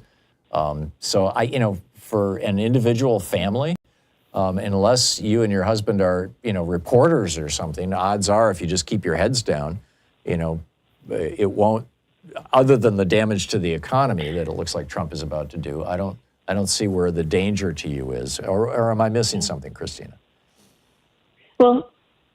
Well, and I'll give you a tiny bit more context. So I actually work in higher education, so I am monitoring what's happening in the U.S. Department of Education because I foresee that directly impacting my job. My husband works in local law enforcement, and he is definitely not okay with some of the things that might be coming down that he's going to be forced to do as far as things on immigration and ICE and working with ICE.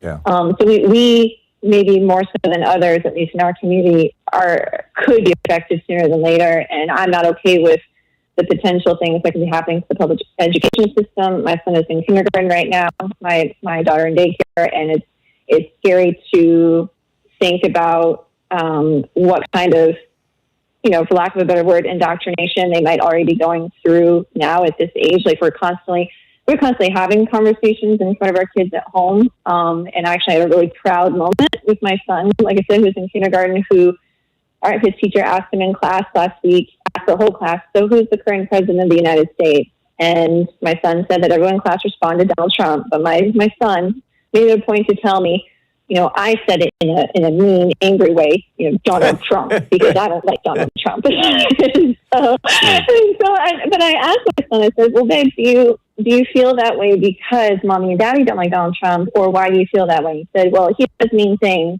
and I think he's rude, so that's why I don't like him. I'm like, he just said, you know what? It is okay to feel that way. You do not have to like him. Yeah. It's okay. And that's how we're getting through our day today right now. But it's just finances, our jobs, things that could come down the line in the next year.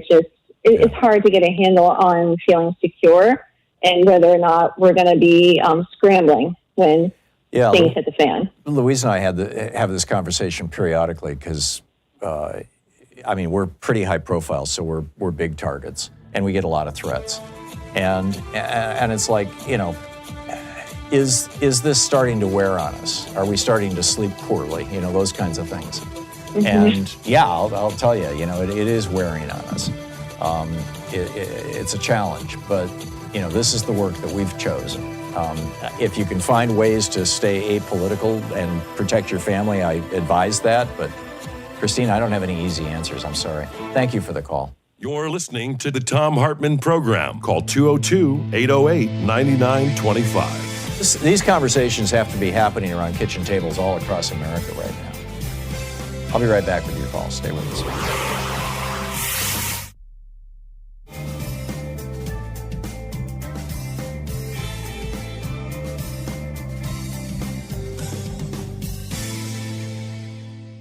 Our book today in the Thom Hartmann Book Club is It's Okay to Be Angry About Capitalism by Bernie Sanders.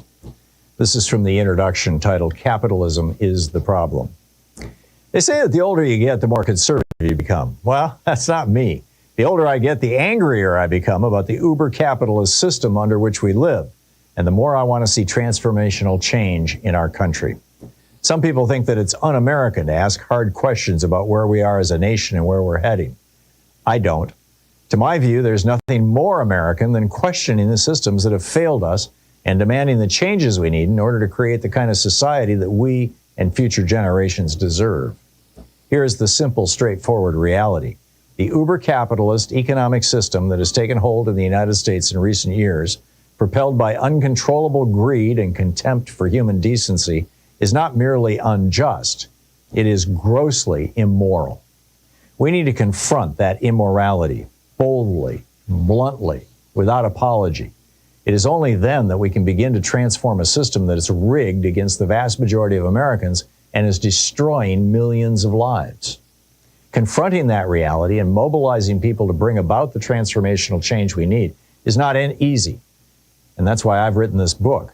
We need not only to understand the powerful forces that hold us down today, but equally important, to have a vision as to where we want to be in the future. It's my strong belief that in the wealthiest country in the history of the world, with exploding technological progress that will greatly increase worker productivity, we can finally end austerity economics and achieve the long-sought human dream of providing a decent standard of living for all. In the 21st century, we can end the vicious dog-eat-dog economy in which the vast majority struggle to survive, while a handful of billionaires have more wealth than they could spend in 1,000 lifetimes. Let's be clear. While the middle class continues to decline, the system we have today is doing extremely well for the people who own it. These oligarchs have enormous wealth. They have enormous power. In fact, for the 1%, things have never been better. They have their mansions all over the world, their private islands, their expensive art, their yachts, their private jets. Some of them have spaceships that someday may take them to Mars. These oligarchs like the way things are going, and with unlimited resources at their disposal, will do everything possible to defend what they have and maintain the status quo. Yes, we live in a democracy, but they own that democracy. They spend tens of billions of dollars on campaign contributions to both major political parties in order to buy politicians who will do their bidding. They spend billions more on lobbying firms to influence governmental decisions at the federal, state, and local levels. That is why, over the last 50 years, we have consistently seen public policy that benefits the very rich at the expense of everybody else. Yes, we have freedom of speech and a free press, but to a significant degree, the oligarchs own that media. That is why the personalities they employ on TV, radio, newspapers, and social media don't ask embarrassing questions and rarely raise issues that will undermine the privileged positions of their employers. That's why, despite the many thousands of television networks, radio stations, and websites they own, there's little public discussion about the power of corporate America and how oligarchs wield that power to benefit their interests at the expense of working families. The good news is that while the oligarchs and the institutions they control work frantically to maintain the status quo, we are now beginning to see cracks in the system. Millions of Americans are starting to look at the society in which they live from a new and different perspective. They're beginning to think big, not small. They're asking hard questions and demanding answers that take them beyond the incremental politics and mainstream ideology of today. Many of them are finding answers in union organizing as they seek a greater say in their workplaces, along with better wages, benefits, and working conditions. I know a little bit about all of this, having run two of the most progressive grassroots campaigns for president in modern American history. In 2016, my campaign shocked the political establishment by winning 22 states and more than 13 million votes in the Democratic primaries, where I took on the party's anointed candidate. That's not supposed to happen. That's not what the big money interests wanted. That's not what the corporate media wanted. That's not what super PACs and wealthy campaign contributors wanted. It's not what the super delegates wanted. But that's what happened. 4 years later, in 2020, we won the popular vote against a huge field of candidates in the first three Democratic primary states, Iowa, New Hampshire, and Nevada. The result? A panicked political establishment came together behind Joe Biden, the one candidate they thought could beat us. The other candidates were asked to drop out. The most important lesson of those campaigns was not just the list of states that we won as we took on the greed and recklessness of the ruling class or the total number of votes we received. More important was where the votes were coming from. They were coming in overwhelming numbers from people under 40, the future of our country. In state after state and in national polls, we won the support of young Americans by landslide proportions. These voters, Black, white, Latino, Asian American, Native American, understood from their lived experience that America's uber-capitalist system was not working for them. It was not working for them economically, as they were experiencing a lower standard of living than their parents. It was not working for them from an environmental perspective, as they faced a planet that was growing increasingly unhealthy and uninhabitable as a result of climate change. And he goes on, the book is, It's Okay to Be Angry About Capitalism, by Bernie Sanders.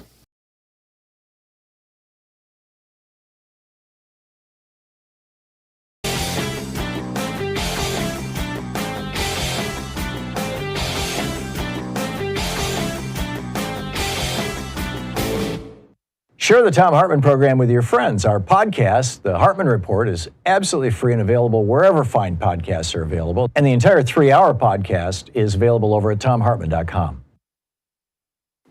A lot of people wonder, where did this whole right-wing movement to basically gut our freedoms and end DEI and all this other, where did this all begin? It all started back in 1951 with a book called The Conservative Mind, From Burke to Eliot by Russell Kirk. And he argued that if the middle class ever got too big, you'd see young people and women and racial minorities all get up on their hind feet and start protesting and basically screwing up America. And in the 50s, even Republicans thought he was nuts. But then the 60s happened and all those protests, and suddenly Republicans thought, yeah, he's right. We've got to destroy the middle class, or at least cut it back. And that was Reagan's mandate when he came into office in 1981. There's a whole article about this. You can read all the details. It's titled The GOP's 60-Year Conspiracy to Kill Our Democracy. None dare call it treason. I will. Over at HartmannReport.com. Check it out. There's a shadow on the nation, a chill in the air. A leader rises claiming he'll repair. But the cracks in the foundation, they're part of his plan to dismantle the democracy we built by hand. He calls it press the enemy, rewrites the truth, turns allies into traitors, empowers the uncouth. Courts packed with loyalists, the rule of law bends. Will we watch in silence as our freedom ends? Do not obey in advance, don't fall in line. When the strong man calls, remember the signs. Question the orders, resist the dance. Save democracy, not obey in advance. Welcome back. 36 minutes past the hour. Picking up your calls here. Rusty in Whitehall, Ohio. Hey, Rusty, what's up? Yeah, Tom, I think I have a plan where we can get the House back by May of 2025. Okay. And we do that by expanding on what AOC said earlier in a message she left on social media, which was we need to really do a full court press on the 2 red seats that are open in Florida currently. But instead of us treating that like we normally do an open seat, I think we draw a line in the sand. The DNC issues a call to arms for all Democrats. And we do an unprecedented number of volunteers and money into those districts, where we're not looking at 500 volunteers. We're looking at 10,000. We're looking at 20,000. We're looking at 50,000 for those 2 seats. I agree. By the way, Rusty, it's not 2 seats. When Elise Stefanik steps down to become our ambassador to the United Nations, it'll be 3. Oh, I'm getting to that. Okay. So what I'm saying is we do this full court press.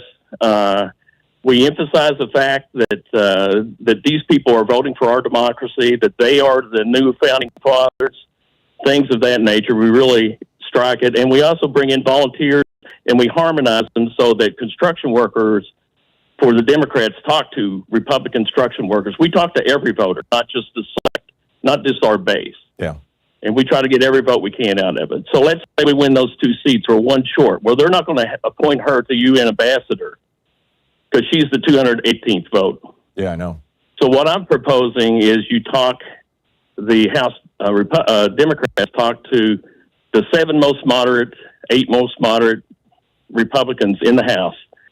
And with each one to say, if you become our 218th vote, we're going to make you Speaker of the House. And there isn't a House member anywhere that won't, do anything it takes to become Speaker. Yeah, Speaker of the House. You can put in rules when they first set it up so that if they start to backstab us, all we'll do is call for a new vote, and we'll talk to one of the other Republicans, say, you be the Speaker of the House. Yeah.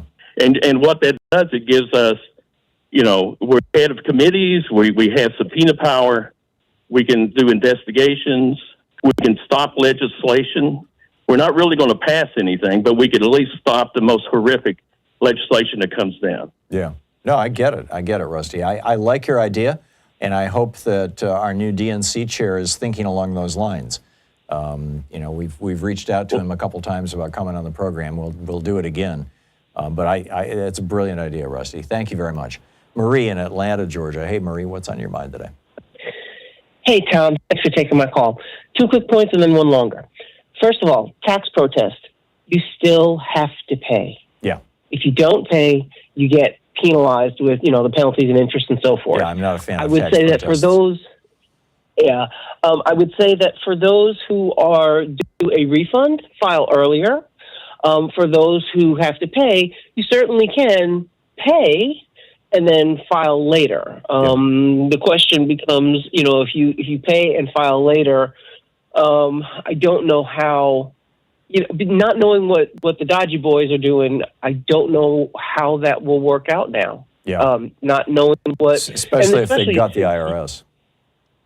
Yeah, well, and that's the thing. I know you have a tech background, and with regard to AI, I don't know that they would not deploy AI in the Treasury system to figure out your taxes and then start mailing you all kinds of notices about, or emailing you notices about how, well, now you owe this, and you may not owe what it is that they're saying that you owe, just because they can attempt to estimate. So that's the first thing. Second thing, regarding the Veterans Administration layoffs, just want to point out that Georgia Governor Brian Kemp said about CDC layoffs while he was in Munich He said the government can stand a little right-sizing. I want him to come home and say that to the Veterans Administration folks here in Georgia. Yeah. I'm really looking or for that forward to matter, the press CDC conference. people in Atlanta. I mean, it's Oh, one, yeah, of, well, one of your larger that offices, too. isn't it? Oh, yeah. Oh, it's a huge campus. Yeah. And I drove past their campus not a whole week and a half after the inauguration, and their message board, which usually had things like make sure to get your food shot or, wash your hands, those kinds of things, had gone dark. Like not even welcome to the CDC. Amazing. Just dark. Yeah. So there's that. So finally, the third thing.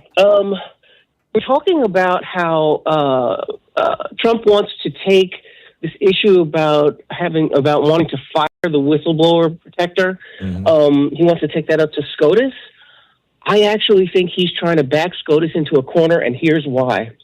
Remember that when John Roberts was forced to write an ethics code for SCOTUS, that it says in it that no whistleblower shall be retaliated against.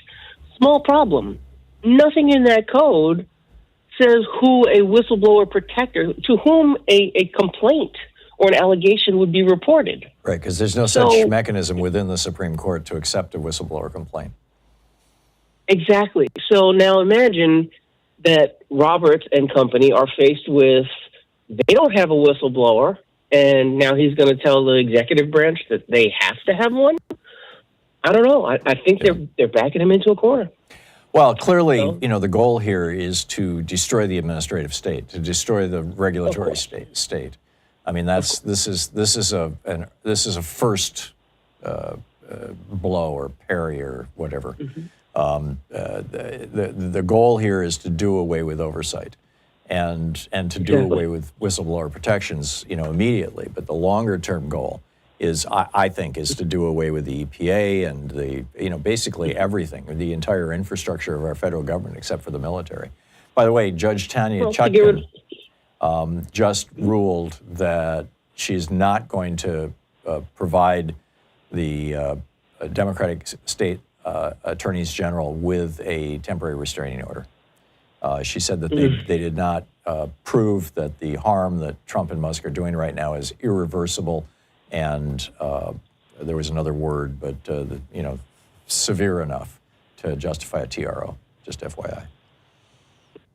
And wow, and can you remind me was the claim in that instance to do with the access to personal data? I believe it was. I believe it was defunding some of these agencies, but it may have been. I'd have to go back and look. I'm sorry. Okay, that's okay. That's why I was trying to think on the fly about what that might have been.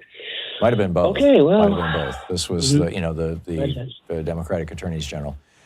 Marie, I've got to move along, but thank you for the call. Always good to hear from you. Thank you. Appreciate it. Yeah, Michael in Anchorage, Alaska. Hey, Michael, what's on your mind today?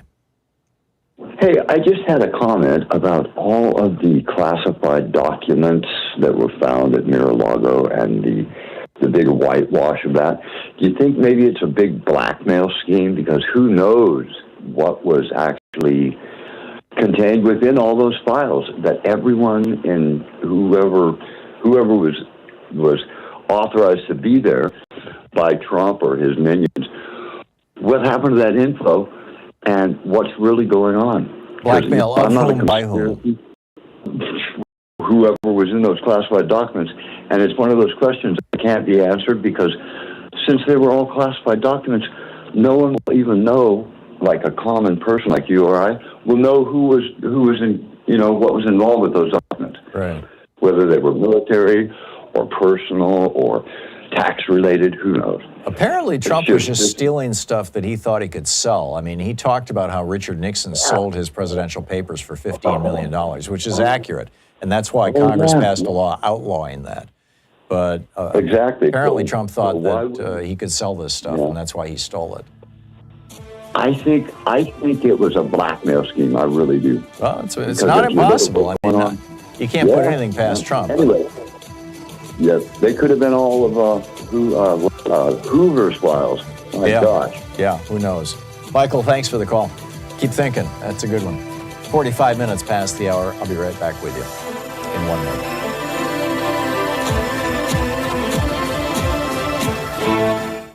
You're listening to Thom Hartmann. Visit thomhartmann.com for audio and video archives. And we'll be right back with more of your calls in just a moment. Stay with us.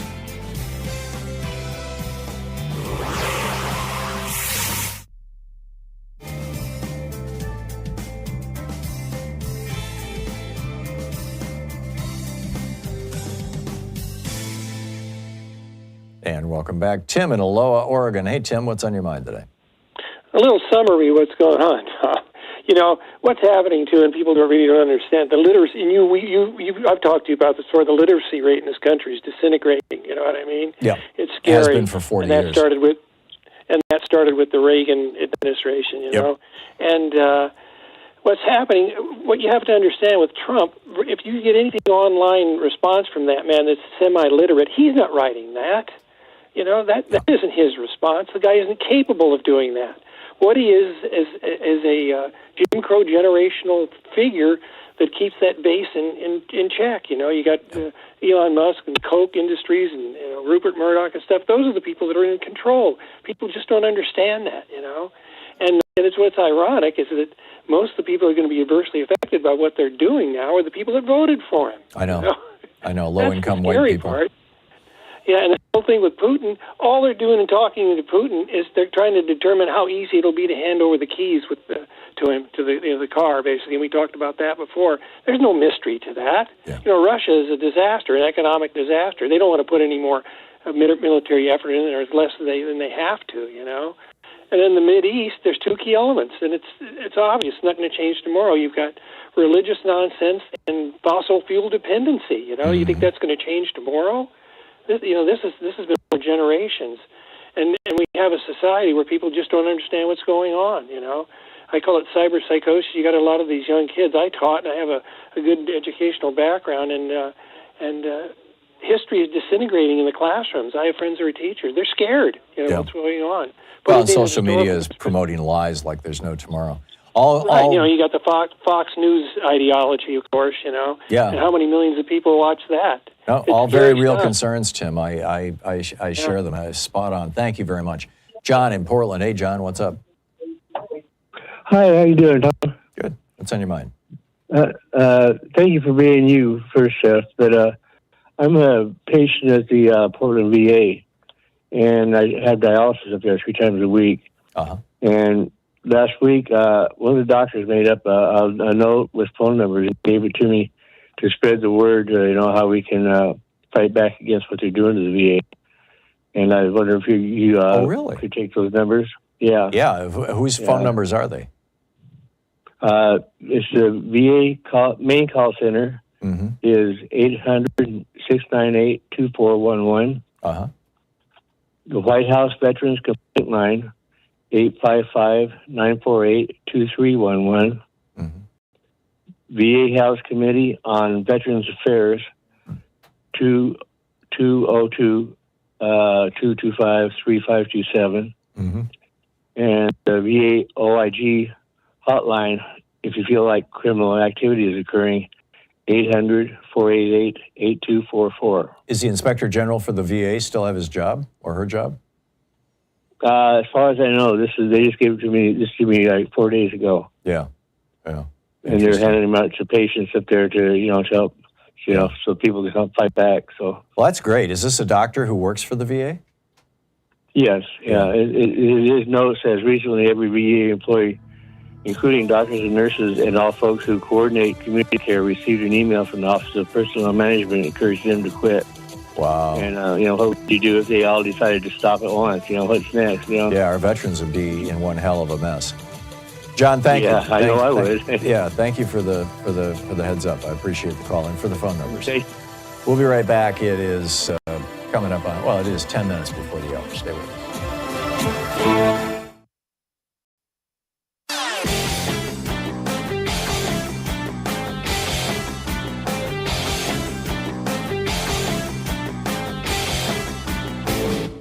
Hey, thanks so much for sharing our program and for reaching out to our stations and sponsors and letting them know that you're listening. It really means a lot to us.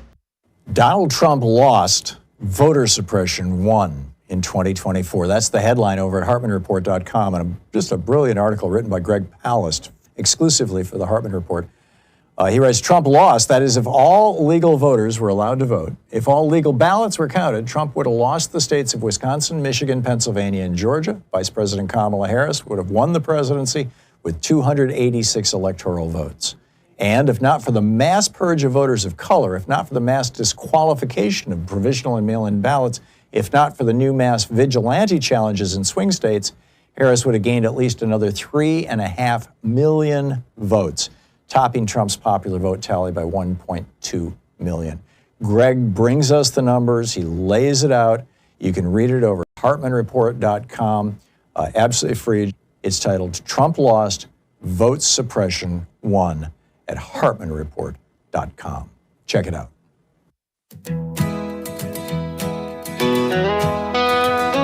I was tangled in the headlines, caught up in the noise. The weight of the world had stolen my joys. I grabbed my coat, left my phone behind. Told myself it's time to unwind. The city fades as the highway bends. The air turns clean where the pavement ends. Go find your mountain, your valley, your stream, where the air feels lighter and your soul can dream. When the world feels heavy, let it all fall away. There's peace in the wild where the trees softly sway. Welcome back, 52 minutes past the hour. Picking up your calls here. Victor in Grass Valley, California. Hey, Victor, what's up?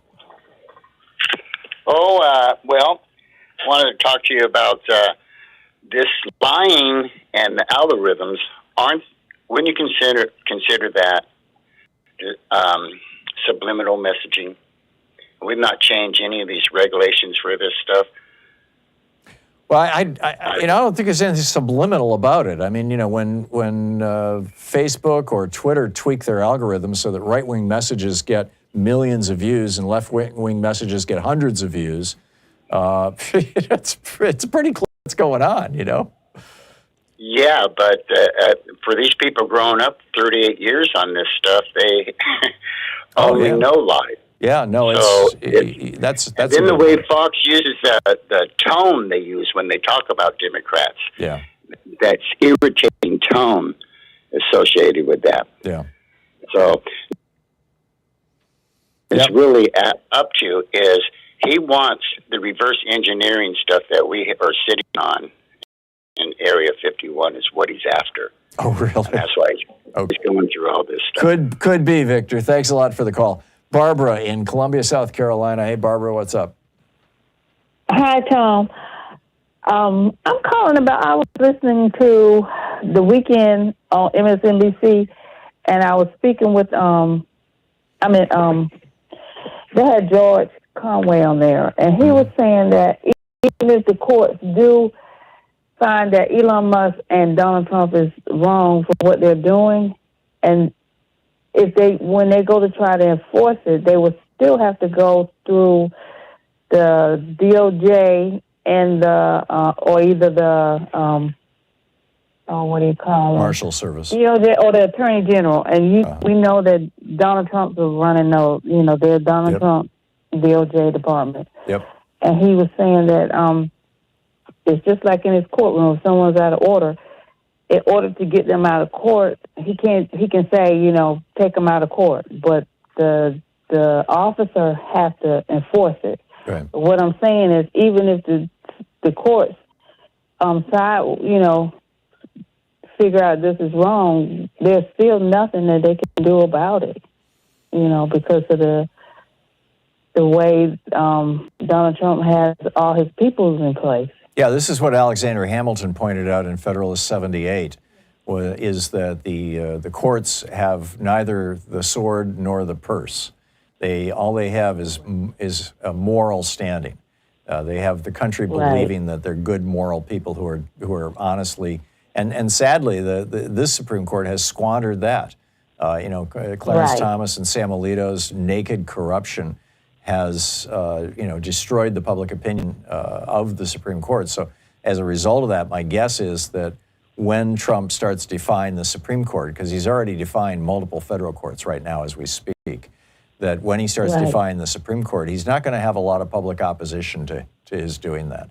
And that is that is going to be the moment that our democracy is officially broken.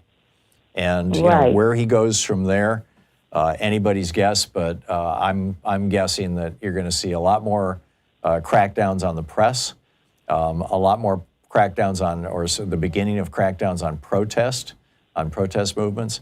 And frankly, I think that Trump and his buddies are just waiting for a protest to turn violent so that they can say, see, I told you so, and, you know, unleash the dogs, right? You know, release the military on people and start shooting at people, scaring people. I mean, this is what autocrats almost always do. They almost always end up at the point where the only way that they can hold power is to kill people or threaten to kill people or imprison people. And I think also, you know, part of this is the reason why Trump is putting these immigrants in Gitmo right now, is his way of saying, because we know a lot of these people, you know, didn't commit any crime other than coming to the United States without documentation, which is a civil offense. It's not a criminal offense. And yet they're showing up in Guantanamo as Trump's way of saying, I'm a tough guy. I'm a hard ass. I'm an authoritarian leader. I'm a strong man. And you better not mess with me or you'll end up in Gitmo. And, you know, this is not the American way, Barbara. This is not the American way. Barbara, I got to run. Thank you for bringing it up. I'm sorry I'm out of time, but thank you for bringing it up. It's an important issue. We'll be back with more of your calls and more of the news of the day on the other side of this break. Stay with us.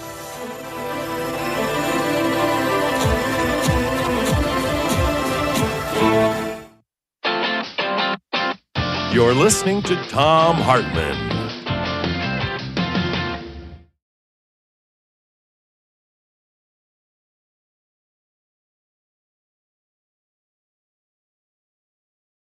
In addition to bringing you the Thom Hartmann program here on Free Speech TV and Video Media Online, we also have a whole set of ways you can interact with us and tools you can use to spread the word about the importance of democracy and the threats to it in our republic.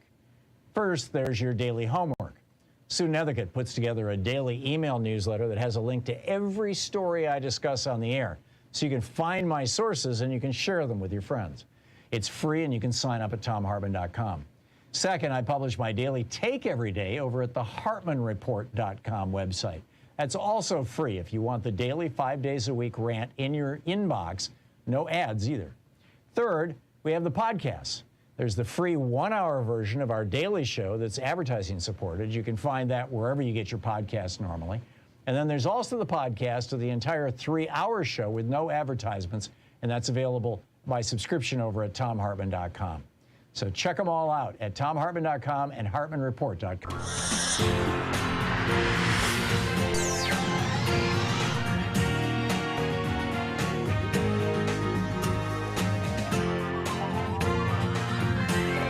We say fight back!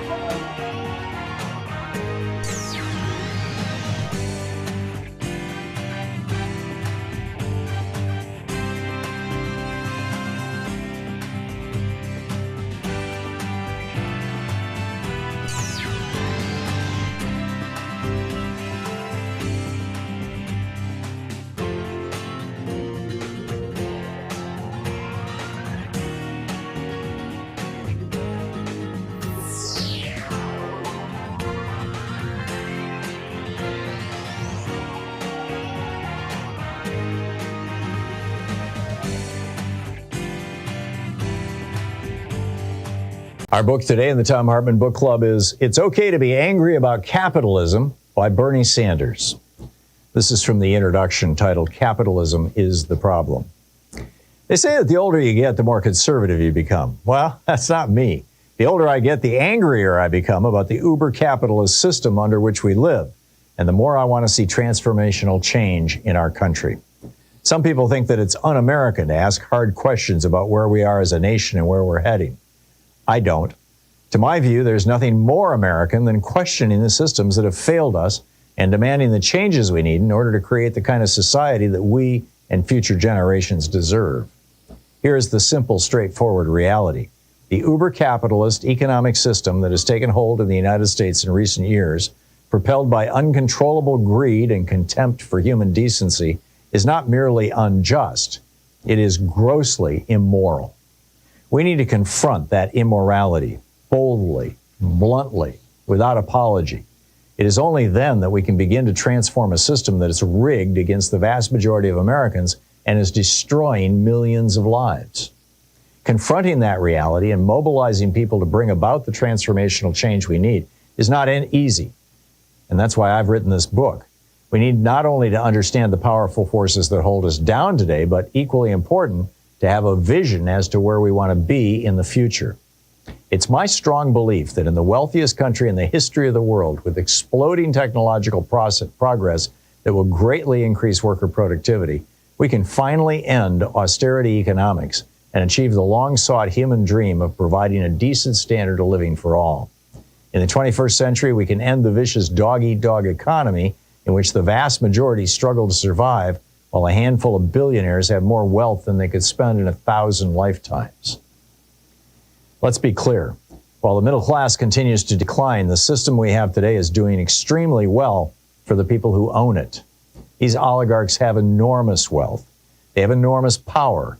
In fact, for the 1%, things have never been better. They have their mansions all over the world, their private islands, their expensive art, their yachts, their private jets. Some of them have spaceships that someday may take them to Mars. These oligarchs like the way things are going, and with unlimited resources at their disposal, will do everything possible to defend what they have and maintain the status quo. Yes, we live in a democracy, but they own that democracy. They spend tens of billions of dollars on campaign contributions to both major political parties in order to buy politicians who will do their bidding. They spend billions more on lobbying firms to influence governmental decisions at the federal, state, and local levels. That is why, over the last 50 years, we have consistently seen public policy that benefits the very rich at the expense of everybody else. Yes, we have freedom of speech and a free press, but to a significant degree, the oligarchs own that media. That is why the personalities they employ on TV, radio, newspapers, and social media don't ask embarrassing questions and rarely raise issues that will undermine the privileged positions of their employers.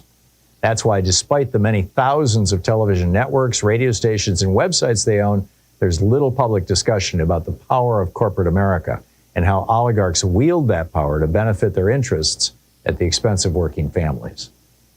The good news is that while the oligarchs and the institutions they control work frantically to maintain the status quo, we are now beginning to see cracks in the system. Millions of Americans are starting to look at the society in which they live from a new and different perspective. They're beginning to think big, not small. They're asking hard questions and demanding answers that take them beyond the incremental politics and mainstream ideology of today. Many of them are finding answers in union organizing as they seek a greater say in their workplaces, along with better wages, benefits, and working conditions. I know a little bit about all of this, having run two of the most progressive grassroots campaigns for president in modern American history. In 2016, my campaign shocked the political establishment by winning 22 states and more than 13 million votes in the Democratic primaries, where I took on the party's anointed candidate. That's not supposed to happen. That's not what the big money interests wanted. That's not what the corporate media wanted. That's not what super PACs and wealthy campaign contributors wanted. It's not what the superdelegates wanted. But that's what happened. 4 years later, in 2020, we won the popular vote against a huge field of candidates in the first three Democratic primary states, Iowa, New Hampshire, and Nevada. The result? A panicked political establishment came together behind Joe Biden, the one candidate they thought could beat us. The other candidates were asked to drop out. The most important lesson of those campaigns was not just the list of states that we won as we took on the greed and recklessness of the ruling class or the total number of votes we received. More important was where the votes were coming from. They were coming in overwhelming numbers from people under 40, the future of our country. In state after state and in national polls, we won the support of young Americans by landslide proportions.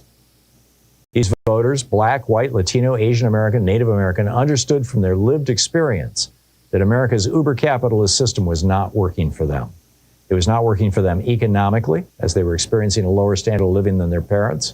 It was not working for them from an environmental perspective, as they faced a planet that was growing increasingly unhealthy and uninhabitable as a result of climate change. And he goes on, the book is It's Okay to Be Angry About Capitalism by Bernie Sanders.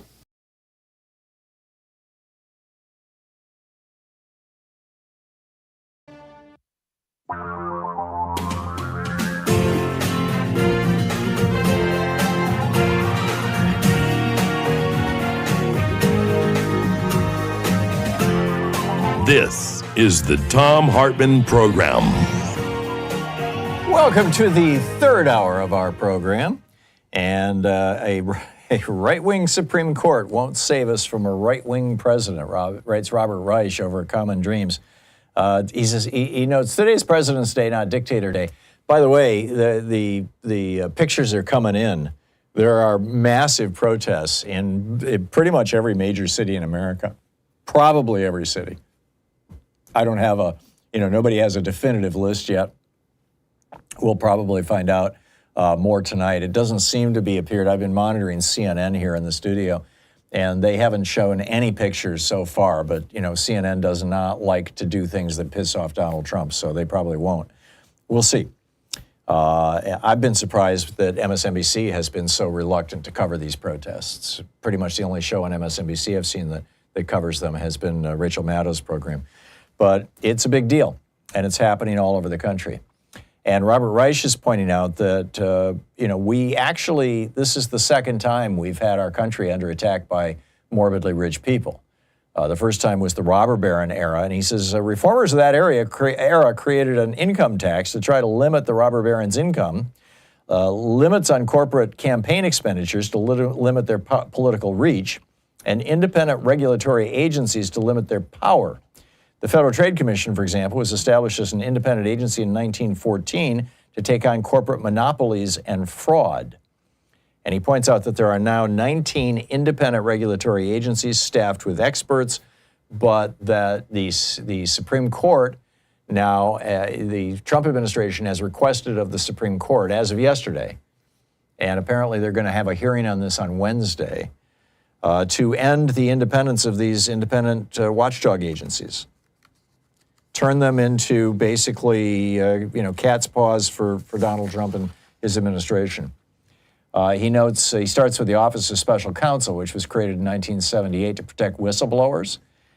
They have fired the head guy, Dellinger, kicked him out. And then last Monday night, he notes Judge Amy Berman Jackson of the Federal District Court in Washington issued a temporary restraining order blocking Trump from firing Dellinger. And on Saturday, a 3-judge panel of the U.S. Court of Appeals in D.C. rejected Trump's request for an emergency motion to stay Judge Jackson's ruling. And then in this Sunday filing before the Supreme Court, the White House says the Supreme Court should not allow lower courts to seize executive power by dictating to the president how long he must continue employing an agency head against his will. This is, basically this is upside down. In 1935, in a case called Humphrey's Executor versus United States, the Supreme Court ruled that these independent agencies created by Congress cannot be destroyed and that their heads cannot be fired by the president. Even though they fall within the executive branch, they were created by Congress. These are the rules that Congress established for them. And Trump is saying, I don't need no stinking Congress. But there's a history here, and it's a history with Franklin Roosevelt. Back in the 1930s, 1935 specifically, Franklin Roosevelt wanted to fire a commissioner, a fellow by the name of William Humphrey, who was the commissioner of the Federal Trade Commission. And now the law says you can only remove a commissioner for inefficiency, neglect of duty, or malfeasance. But Roosevelt wanted to get rid of this guy, saying that he was a right-winger, and he wanted a left-winger in there. He wanted a Roosevelt guy in there. And the Supreme Court said that's illegal. You may not fire Mr. Humphreys or Humphrey, and gave him his job back, and said that the Federal Trade Commission is a constitutional entity. Now, that was 1935. Donald Trump is asking the Supreme Court right now to overturn their own ruling. And if they do, it will be smashing one of the most important precedents in American jurisprudence, in my opinion, at least having to do with how our government runs. Meanwhile, the reports are out that Bob Kennedy is looking to lay off thousands of people at our public health agencies, just in time for the measles pandemic or epidemic down in Texas. There's a major outbreak of measles among unvaccinated kids. In Texas, if you don't want to vaccinate your kids, all you have to do is just write a letter, to the school saying, I don't want to vaccinate my kids because of my personal beliefs. That's all it takes. And so 14% of children in Texas are not vaccinated for measles. And measles kills children. I mean, some of us who are old enough to remember measles, it seems like maybe it was milder back then or something. I don't know, I had measles, I had chicken pox, I had mumps. I remember all of them. They were no fun, especially chicken pox. But, now measles is actually, there's a bunch of these kids who are in the hospital. It can kill people, particularly children, particularly young children, particularly children under 2-3 years old. Meanwhile, we've got a housing crisis in America. We've got homeless people everywhere. Louise and I were in Australia for Christmas and New Year's, visiting our friend Richard Silberstein. And it's a beautiful country. And we've been to Australia many times. We've been all over the country, pretty much everywhere.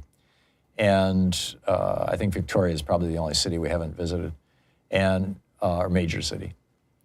And I didn't see any homeless people.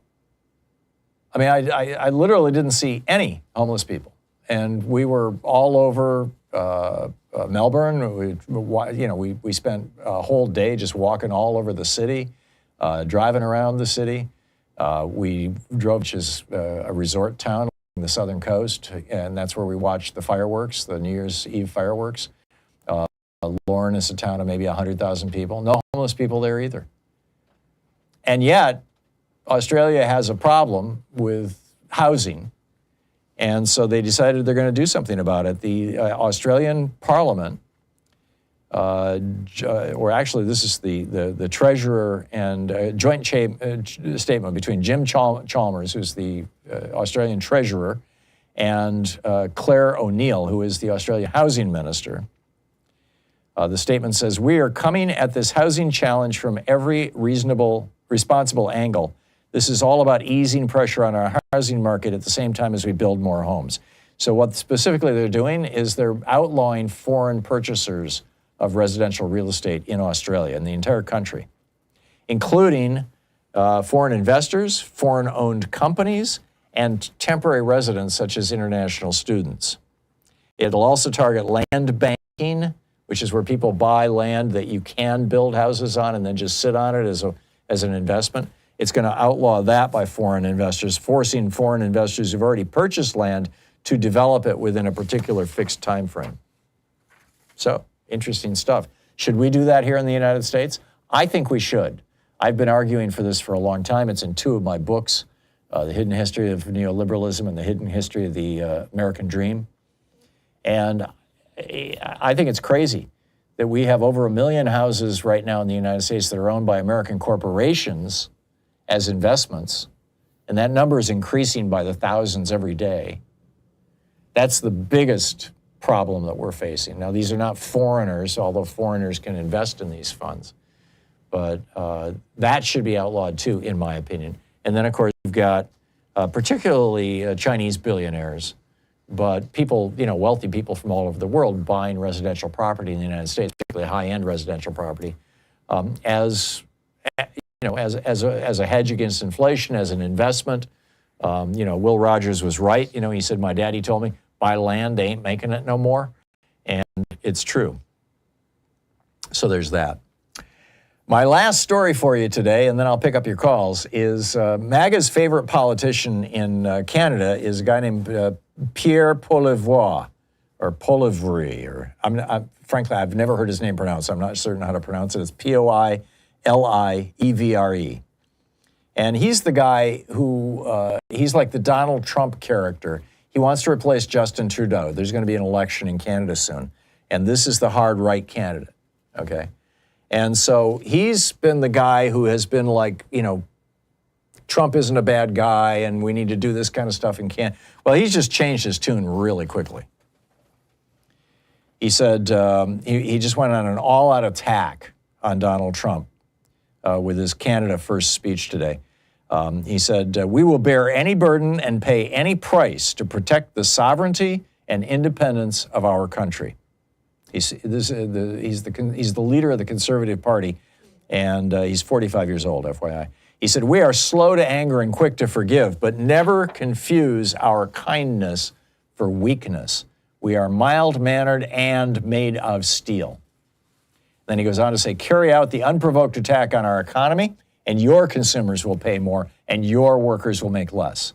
Gas prices will skyrocket.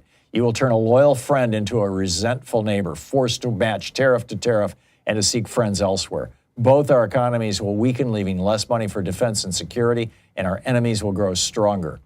And then he wraps this up by saying, let me be clear, we will never be the 51st state. So, chew on that, Donald. That's, the Canadian, when you pissed off the Canadians, I mean, that takes a lot. That takes an awful lot. So, we are. What can you do?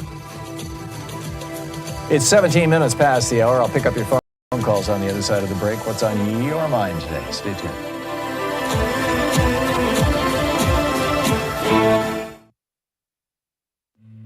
This is the Thom Hartmann Program. Talk media for the sane among us. Back with your calls in just a second. Stay with us.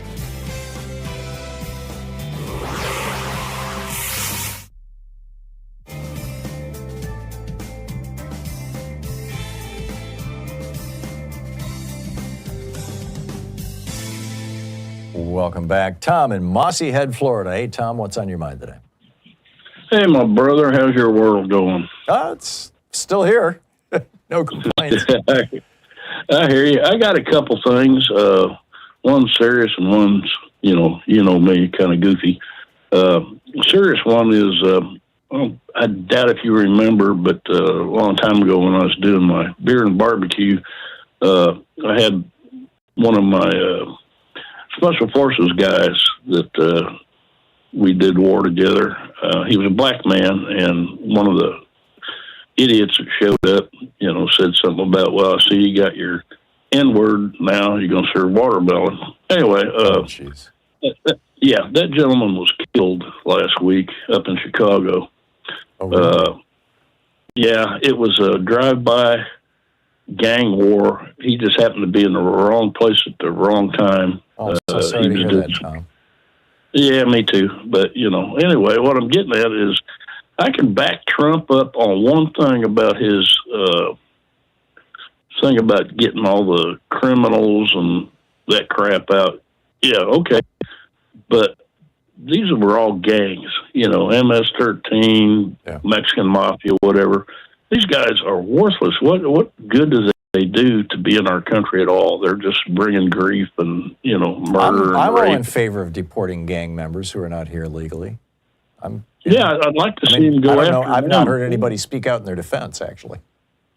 Yeah, but I'd rather see him put our resources to them. Get them the hell out of here. Well, that's what he says he's doing. I'm not buying it. I'm not seeing any evidence of it. I'm not believing it. And what we know so far about the two people at Gitmo whose names we actually know is that neither one of them were gang members. So.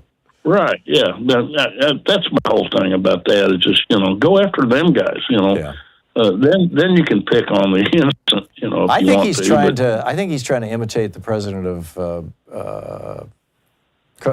not Costa Rica.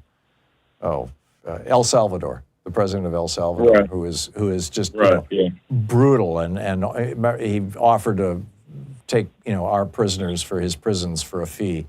He's got for-profit prisons apparently down there in El Salvador, and he's got the gang members. You look at the pictures of the things that they're doing to them, and it's brutal, but he's locked them down. Yeah. Well, I mean, there you go. People. You know, yeah, they really are, and you know, I'm sure there's a reason behind that, but I'm not behind it. Anyway, okay, for the goofier side, I don't know if you remember this. It was a song by Captain Tennille back in the early 70s. It was called Muskrat Love. Ah, I do. I remember the title. I don't remember the song itself.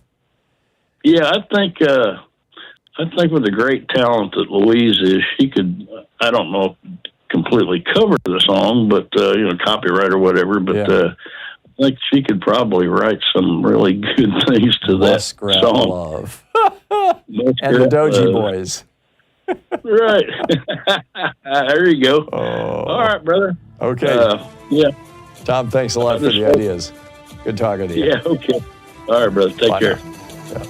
21 minutes past the hour. I'll be back with more of your calls in 60 seconds. Stay with us.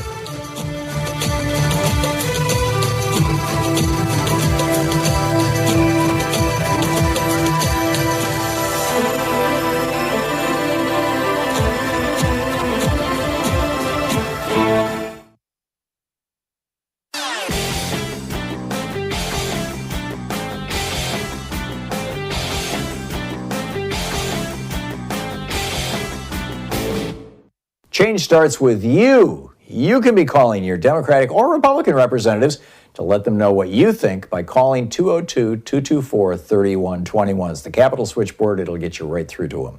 There is a long history of right-wing, conservative, Republican-appointed Supreme Court justices becoming liberals, or at least becoming reasonable.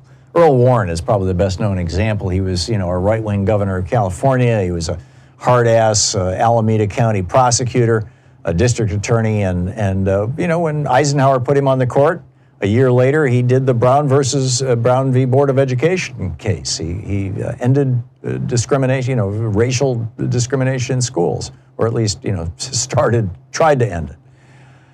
So why are Republican billionaires now sucking up to conservative members of the Supreme Court? In my opinion, it's not a quid pro quo. They're not trying to get specific votes on specific issues.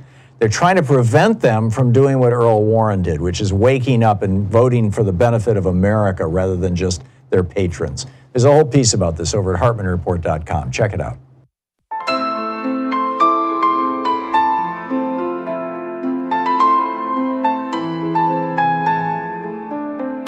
The shadow of fascism drapes the land, where CEOs shake the dictator's hand. Oligarchs learn to play the game. Profit and silence, they're one and the same. It happened before, it happens again. History's warning ignored by men. The lines get blurred, the truth fades away as companies line up to pay to play. When corporations kneel, democracy dies beneath the weight of greed and lies.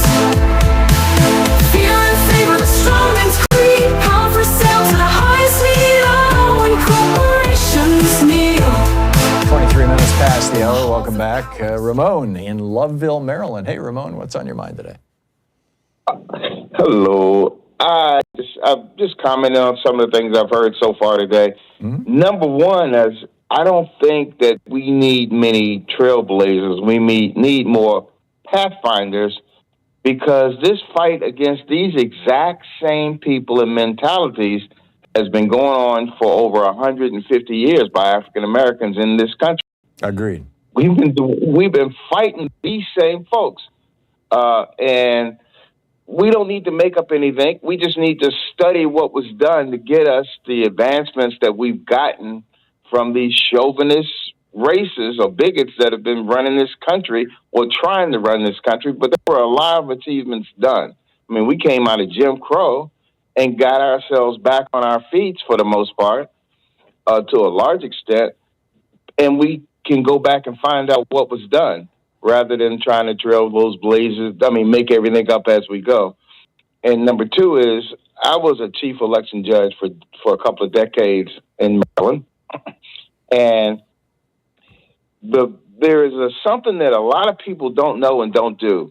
When these states traditionally dump a bunch of voter registrations and make people vote provisional, Voting provisional is a two-step process, and most people don't do the second step. By having you vote provisional, you have to call back in the day after or 2 days after and do what they call cure the ballot. Right. So if they knock 100,000 people off the ballot and you don't call back in after you vote provisional to prove that your ballot should count, your ballot doesn't count. So you can throw out 100,000 inner city votes from a large city and only 10% of them call back in. You have basically eliminated 90% of those voters. Yeah, Greg Palast documents this, that 4.6 million or 4.2 million Americans who wanted to vote were not allowed to, or their vote wasn't counted. And for many of them, it was provisional ballots. You're absolutely right. Ramon, your point about black people succeeding in, getting up into the middle class, kind of hitting the point where white people had been for a long time in the United States is really well taken. My concern is that middle class is going to be destroyed for both white people and black people. Jim Crow is coming back for everybody. Exactly. But we have too many arrogant white men who believe that even if a full apartheid comes back and this country gets a dictator, they believe they will be okay. Yeah, and they won't be. I mean, yes, we've got apartheid Clyde up here, taking our government apart, in Elon Musk, but it's going to whack everybody. I get it. Ramon, thanks. That was very thoughtful comments. I appreciate them. Thank you very much. 27 minutes past the hour. I'll be back with more of your calls on the other side of the break here at the bottom of the hour. It's the Thom Hartmann program.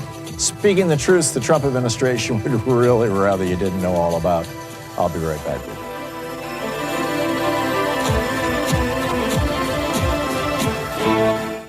You're listening to the Thom Hartmann program. Call 202-808-9925. Defending America from the weapons of mass destruction, and distraction, and deception. I'll be right back with you.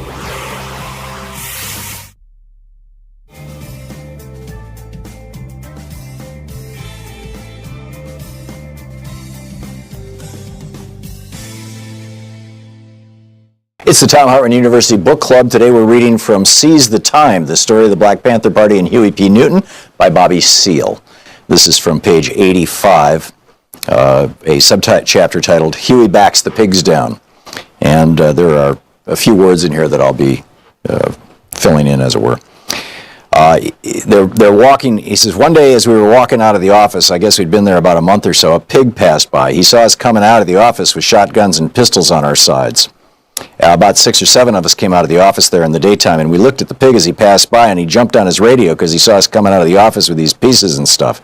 We had just finished field stripping weapons, learning about 00 buckshot, learning about the 9mm and the 45, and having a political education session. We had a 45 and a 357 Magnum in the group and a couple of M1s. We had 3 or 4 shotguns by then. We bought up guns like a son of a bitch then. The pig went down 2 blocks and turned around, came back up the other side of the street. They were building rapid transit, BART, right down from Grove Street there, and we went up the other side of the boulevard and came back. We readily assessed that the pigs were ready to see what the F was happening, that this pig had radioed in, and he was running it down, how he had, quote, seen some N-words come out of a place here with some guns and blop, blop, de-bloop, etc., come out of this office with guns and stuff. He was radioing into other pigs to help get him. Huey had his father's car that day, and he goes through that whole thing. So anyhow, the police pull him over, and Huey got in the car, and the pig came up to the window. You have any driver's license? So Huey rolled the window down. That wasn't more than a 3 or 4 inch crack in the window. Huey handed his license out the window. Is this your true name, the pig said? And Huey said, yes, that's my true name, Huey P. Newton. Is this your true address, 841 47th Street? And Huey said, yep, that's my true address, 841 47th Street. And what are you doing with the guns? And Huey said, what are you doing with your gun? This particular pig decided he wasn't going to argue, so he went back and got his little writing pad there where they fill out S-word. Your true name is Huey P. Newton? Huey said, that's right. The pig wrote it down. Your true address is 841 47th Street? Huey said, that's right. The pig then looked at his license. What's your phone number? And Huey said, 5, and stopped and wouldn't say anything else. And the pig said, 5 what? And this is when all the S-word between the pig and the party and the pigs began. Huey said, the Fifth Amendment. You ever heard of it? Don't you know about the constitutional right of a person not to testify against himself? 5, I don't have to give you anything but my identification, name, and address, so therefore I don't even want to talk to you. You can leave my car and leave me alone. I don't even want to hear you. What do you mean, the pig said. And Huey said, just what I said. The constitutional right of any man is that he doesn't have to testify against himself. And Huey had a big M1 sitting to his right with his hand on it. I had this 9mm sitting beside me, and Huey had this M1 at his side. Huey was driving. 4 other brothers were in the back seat. One of them was Bobby Hutton. They were being quiet because Huey told them to be quiet, and the pig is going crazy. He's by himself, and Huey's got all these black N-words in the car going for the MFer. Meanwhile, while the pig is trying to get bad, 3 cars drove up behind us and 1 in the front. Some more were in the driveway. Blop, blop, blop de blue. Then another car came in front of us. A pig jumped out of the car, walked up to our car, and said through the crack in the window with a hoggish voice trying to sound intimidating, "What's going on here?" And Huey said, "The same basic procedures that are supposed to go on." Huey rolled the window down another 5 or 6 inches. The pigs were looking at the guns in the car. "Can I see that pistol there?" one of the pigs said. "No, you can't see it," Huey told him. I was beginning to get skeptical about what was happening because he pointed to my 9mm pistol. Huey was on probation, and if they thought that this was Huey's pistol, I didn't know this law stuff the way Huey knew it, so I moved the pistol over beside me real close. It had been lying in the middle of the seat. I said, "No, you can't see it." Huey said, "No, you can't see the pistol, nor this," pointing to his rifle. "And you don't want to look, and I don't want you to look at it. You don't have to look at it." "Is that your pistol?" he asked Huey. And I said, "No, it's not his pistol, it's my pistol." I said that because I was thinking the man's going to jump on Huey because he already told me about the probation law. If he gets caught with a pistol, he's burned. But if he gets caught with a rifle, the man can't mess with him because his probation officer told him he can carry a rifle or shotgun and he couldn't stop him. The pig said, "Can I see it or not?" So Huey said to me, "I'll talk." And then he said to the pig, "No, you can't see the pistol. Get away from the car. We don't want you around the car, and that's all there is to it." "Well, I can ask him if I can see his pistol or not," the pig says. So I says, "Well, you can't see my pistol." The MFers tried to get indignant. They were blabbing and oinking to each other about who in the hell we thought we were, and Constitution my ass, they're just turning it around. Then the pig said to Huey, "Who the hell do you think you are?" "Look, damn it," Huey said. He opened the car door. This is where Huey got mad. I mean, you have to imagine this N-word. He got mad because these dogs were going to carry on and they were bracing up like they were bad. Huey didn't go for this at all. Huey got very mad. He opened up the door saying, "Who the hell do you think you are?" In the first place, this man, pointing at the pig, came up here and asked me for my license like he was citing me for a ticket or observation of some kind. This police officer is supposed to be carrying out his duty, and here you come talking about our guns? Huey put his hand around his M1 rifle and continued, "We have a constitutional right to carry the guns, and anyway, I don't want to hear it." The pigs backed up a couple of steps, and Huey was coming out of the car. Huey had his hand back in the car, getting his M1. And you know, if you've ever seen Huey, he gets growly but articulate. He came out of the car with his M1. Huey knows this law so well that he wouldn't have had the one M1 loaded inside the car. So he came out of the car, he dropped around into the chamber right away. Clack, clop. "Who do you think you all are anyway?" Huey said to the pigs. And the pigs were all on the sidewalk harassing all the brothers and sisters who gathered around. "You move on down the street," said the pig. Huey started interrupting. "You don't have to move down the street. Don't go anywhere. These pigs can't keep you from observing. You have a right to observe an officer carrying out his duty." And these pigs, they listened to all this S-word, and it goes on from there. It's a great story. Seize the Time by Bobby Seale.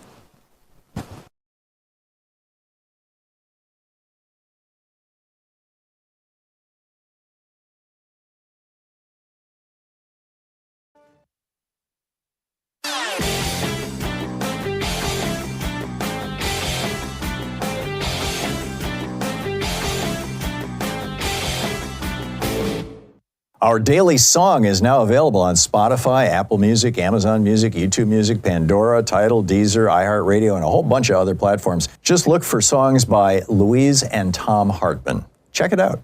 You know, when Volodymyr Zelensky became president of Ukraine, he was dealing with one of the more corrupt countries, a legacy of the Soviet time, with a number of very, very corrupt oligarchs who basically owned politicians.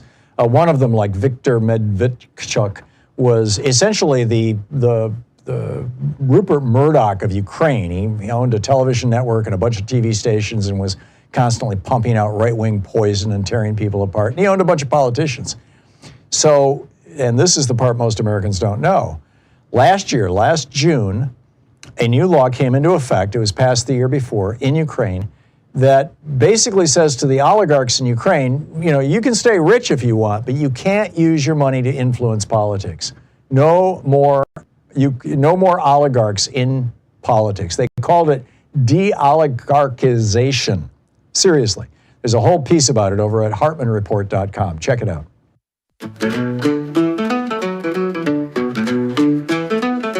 From the fields to the factories, the work never ends. But in the boardrooms, they don't call us friends. They sit high on the thrones, looking down on the rest, while we break our backs, trying to do our best. We're not serfs in a kingdom, just waiting for a nod. We're the heart of this country, we won't be robbed. You see, they like it when power flows from the top, where the bosses get rich and the workers just stop. But there's something they fear, something they hide. It's the power of the people standing side by side.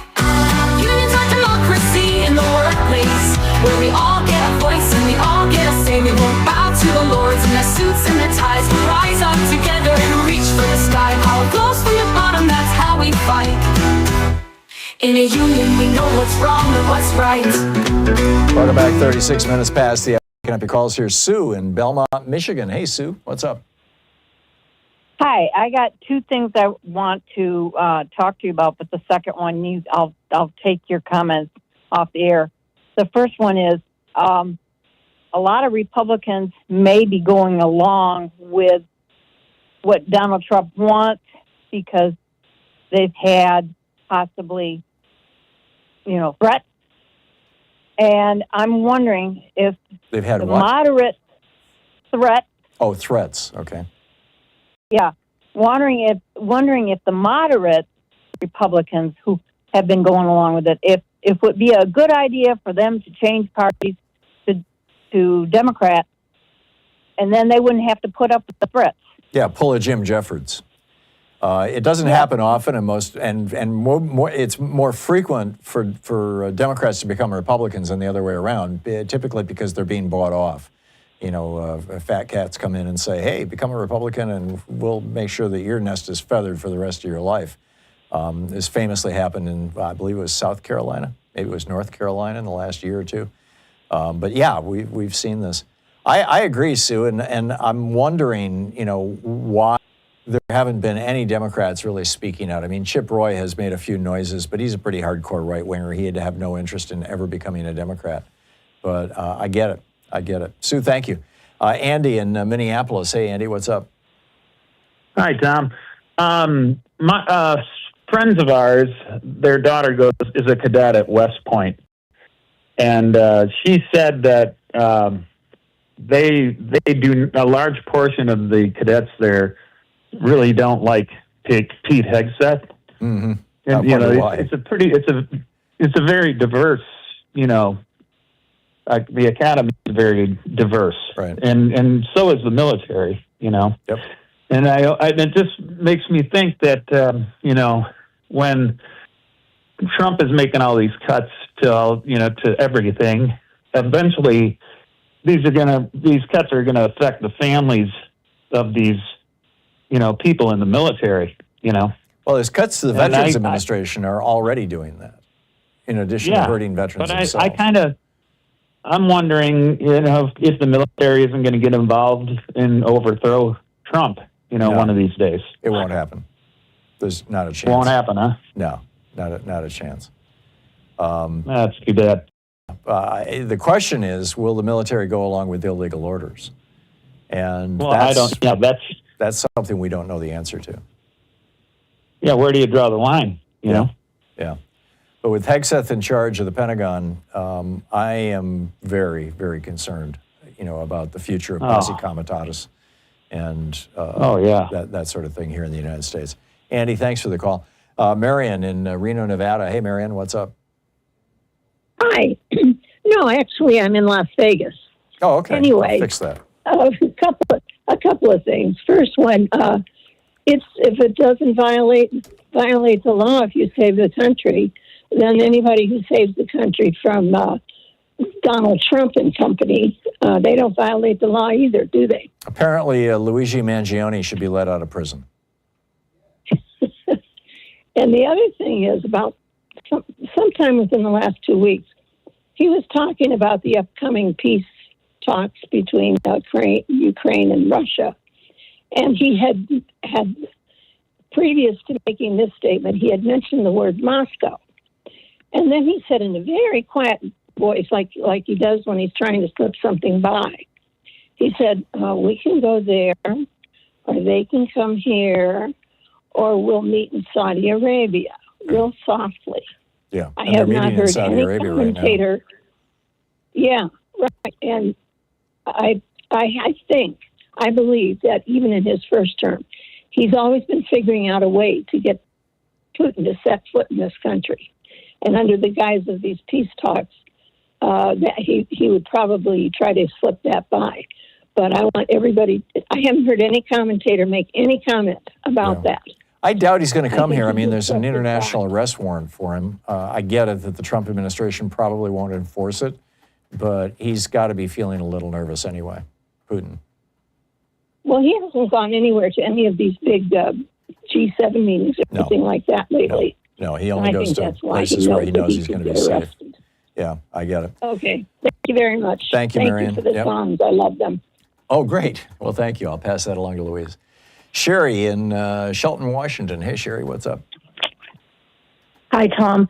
Hey, I adore Louise's songs, too. I was thinking I'd love everybody to have it on a playlist and drive around their neighborhoods with her music just blaring everywhere. they're now on Spotify and Apple Music and a whole bunch of places. So just look for Louise Hartmann. Wonderful. Hey, I have a question. We've all heard the reporting that they are firing all these 200,000 or whatever the number is, federal employees or the new hires, right? Does anyone have any reporting whether they selectively did it, or if it was a blanket? Because they were recruiting, 2025 people were recruiting, civil servants, saying if you, like you said, check the boxes, yes, you're, a Trump fan. Did they get rid of those people? I don't know, Sherry, how selective it's been. It appears that it's been much more meat cleaver than scalpel. Which would be great because, you don't want to piss those people off. But I don't know. It'd be awful if they did it selectively. That means he's just got his... apparently with most agencies, when you get a job, you're basically on probation for the first 2 years. Yeah. And those people don't enjoy civil service protection, or at least the level that, regular people do. And so those are the people that they can most easily jettison. And it looks like those are the people that they're firing over at the CDC and NIH and everywhere else. But I'm wondering if they kept any of the new hires.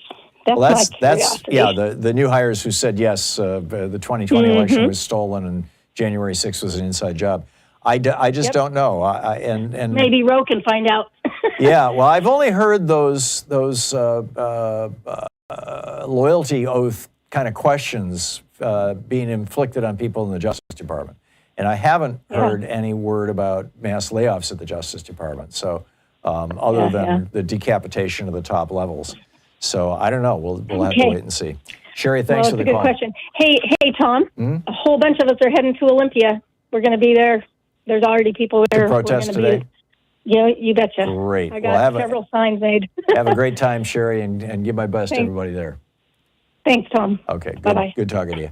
Holly in Marshall, Missouri. Hey, Holly, what's up? Oh, I love the music. I have to tell you, I was dancing a little bit to that. Good. But what I wanted to tell you was that about the plane crashes, the very first week, or the second week, the FAA chief went to Musk and said, please stop with those rockets tests because they're causing interference in the airspace.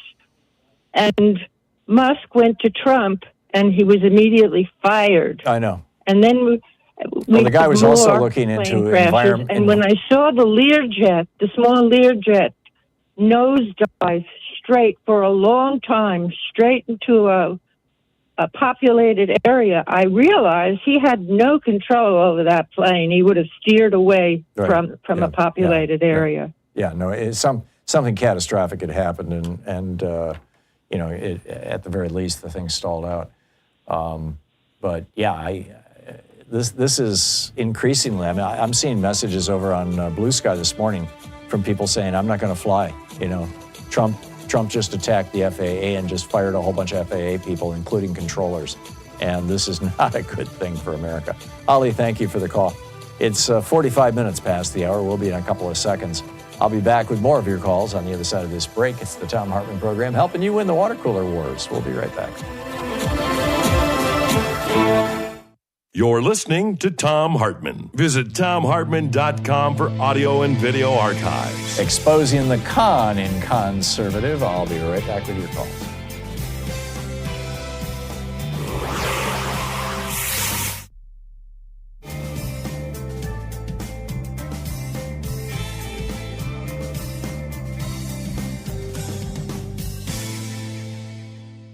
And welcome back. Richard in Highland Park, California. Hey, Richard, what's on your mind today?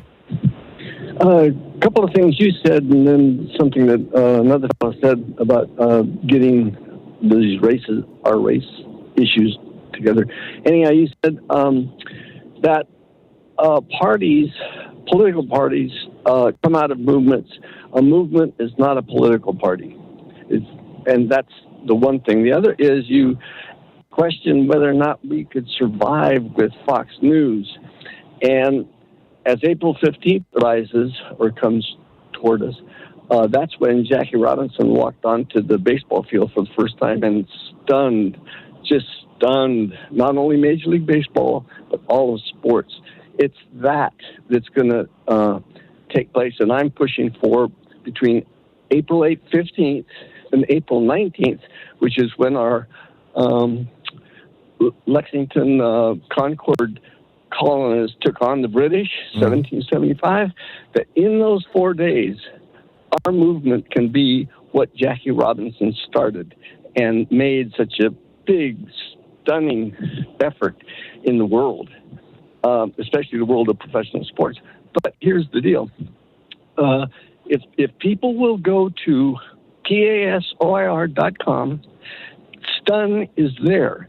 This is our way to break this whole thing up, to actually make, instead of red and blue state. Richard, you've pitched this before, I get it. And by the way, the two quotes that you attributed to me are not things that I recall having said. I think we will survive with or without Fox News. And, and I don't think the political parties, certainly political parties can come out of movements. I think that you could argue that the Republican Party came out of the abolitionist movement in the 1850s, but it's not always the case. But anyhow, I get it, Richard. Thank you for the call. CJ in Shreveport, Louisiana. Hey, CJ, what's up?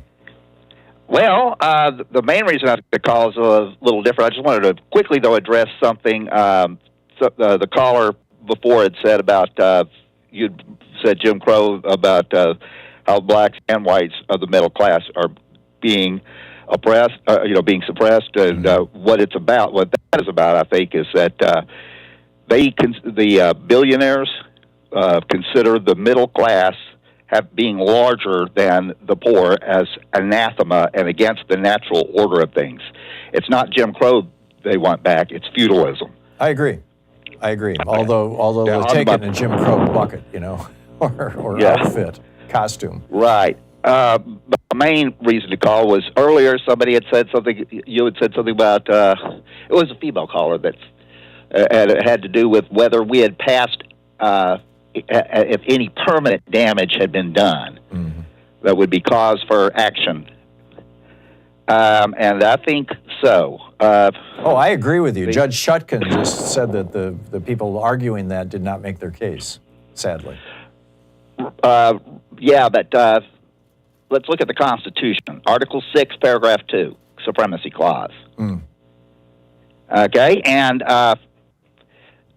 this Constitution and the laws of the United States, it shall be passed in pursuance thereof, meaning not declared unconstitutional, and all treaties made are part of the supreme law of the land. How many treaties has he pulled us out of?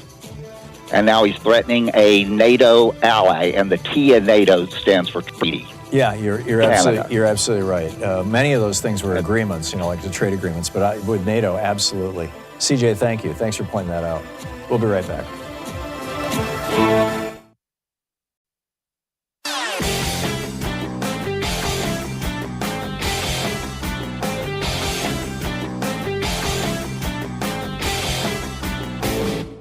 Hey, thanks so much for sharing our program and for reaching out to our stations and sponsors and letting them know that you're listening. It really means a lot to us.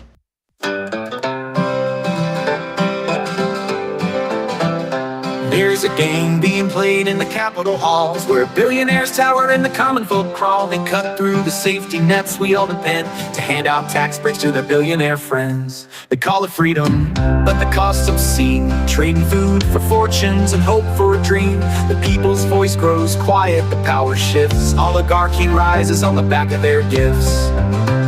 This is how oligarchy works, robbing the people while the wealthy smirk.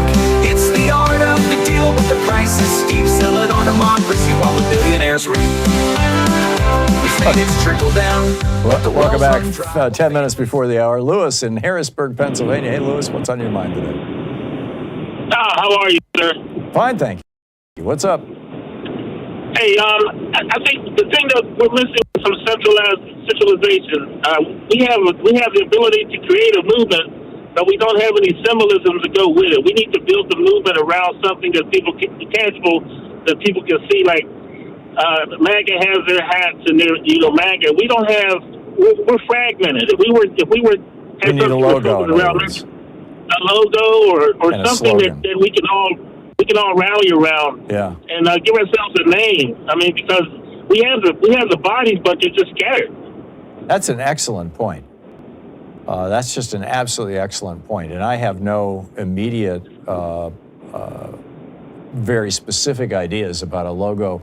I mean, we could try to reclaim the American flag, but we need something that's going to galvanize people. Like MAGA has MAGA. We need maybe MAFA, Make America Fair Again, or something we can all. Well, I don't think it should be around. derivative. I think it should be something unique. But let me ponder that one, Lewis. I think you're absolutely right, and it's just good marketing to always have a brand and always have a logo for your brand and have a slogan for your brand, and then you get spokespeople for your brand. Exactly. And people gather around that. Yeah. Excellent point. Lewis, thank you so much for that. That was a great contribution to the program. Thank you. David in Bloomsburg, Pennsylvania. Hey, David, what's up? Good afternoon. I'd like to know your input on what happened the last 14 months before the election. Basic enlisted people in the United States, E1 to E4s, had their supplemental payments cut, $453. Now, that doesn't sound like a lot of money, but when you're first into the military, it helps you get along, helps you buy the supplies needed for yourself, and to get through the thing. And that money has not been accounted for. It was allocated by the Congress in the bill to pay these people, and it's never gone, never made payments to them. And when it comes to the FAA, these crashes are happening because we have unqualified FAA operators. That's not true. Yes, it is. It is absolutely not true, David. They hire these people under a 6-month training program. No, these programs are designed not to elevate unqualified minorities and women, but to prevent unqualified white men from getting the jobs instead. You need to understand that. And with regard to the military payments, David, I'm sorry, I don't know anything about that. Scott in Central Square, New York. Hey, Scott, what's on your mind today? Hi, Tom. Thanks for taking my call. Sure.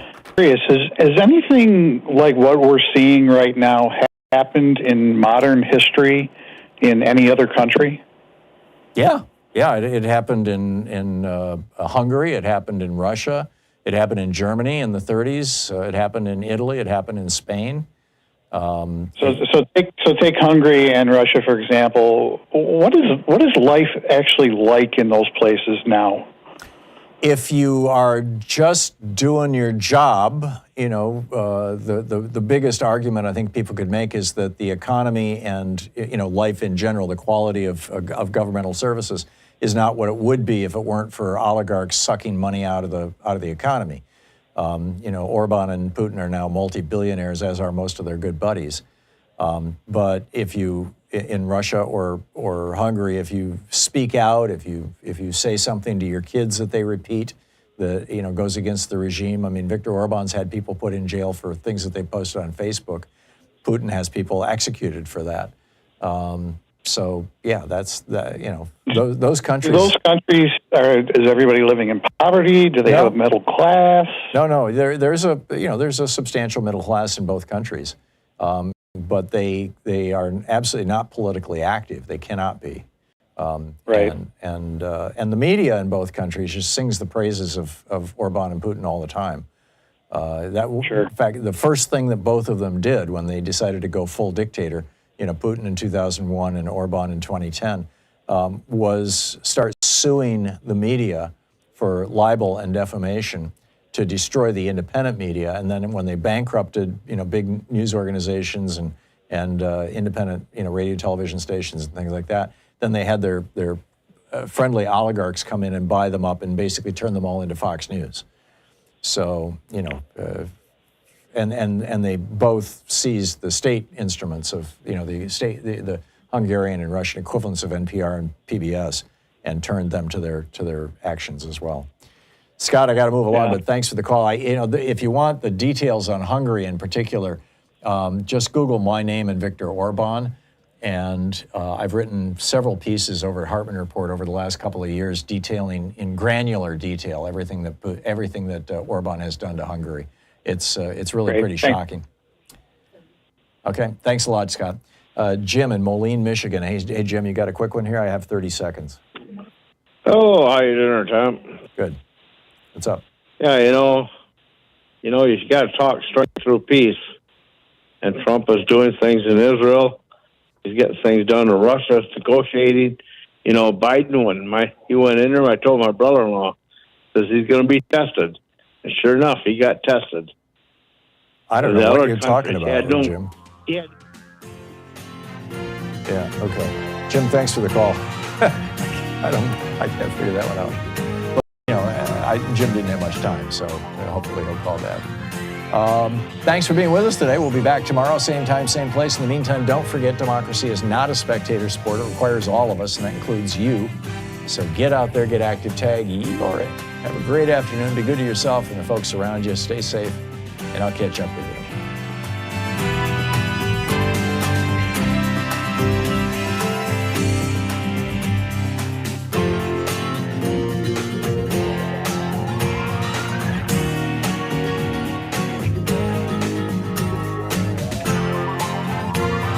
You've been listening to Thom Hartmann. For audio and video archives, visit thomhartmann.com.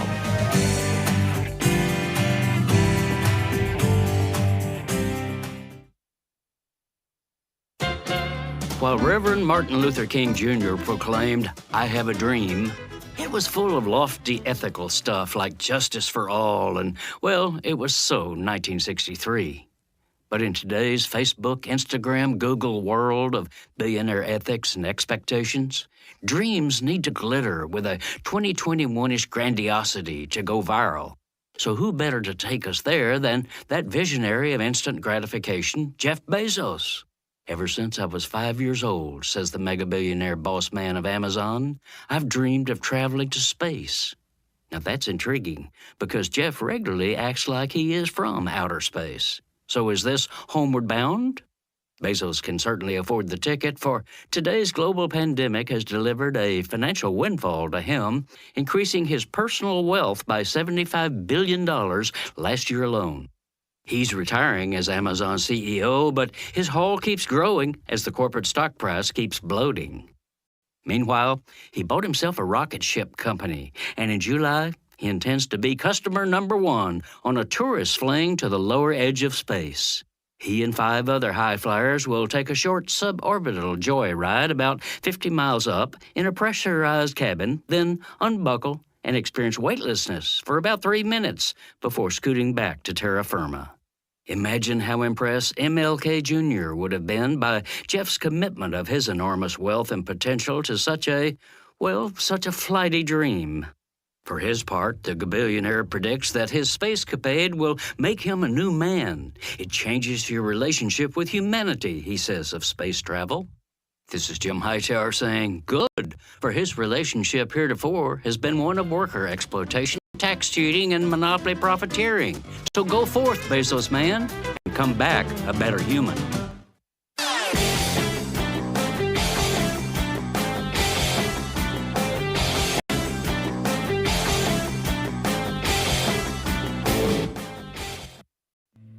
This is the Thom Hartmann Program. Our book today in the Thom Hartmann Book Club is Proof of Conspiracy, How Trump's International Collusion is Threatening American Democracy by Seth Abramson. This is from the introduction. In late 2015, after Donald Trump has formally announced his candidacy for president, a geopolitical conspiracy emerges overseas, whose key participants are the leaders of Russia, Israel, Saudi Arabia, the United Arab Emirates, Bahrain, and Egypt. These 6 men decide that Trump is the antidote to their ills. For Russia, U.S. sanctions. For Israel, the lack of Arab allies. For Saudi Arabia, the United Arab Emirates, Bahrain, and Egypt, perceived threats emanating from Iran. The conspirators commit themselves to doing whatever is necessary to ensure that Donald Trump is elected. Trump's presidential campaign is aware of and benefits from this conspiracy both before and after the 2016 election.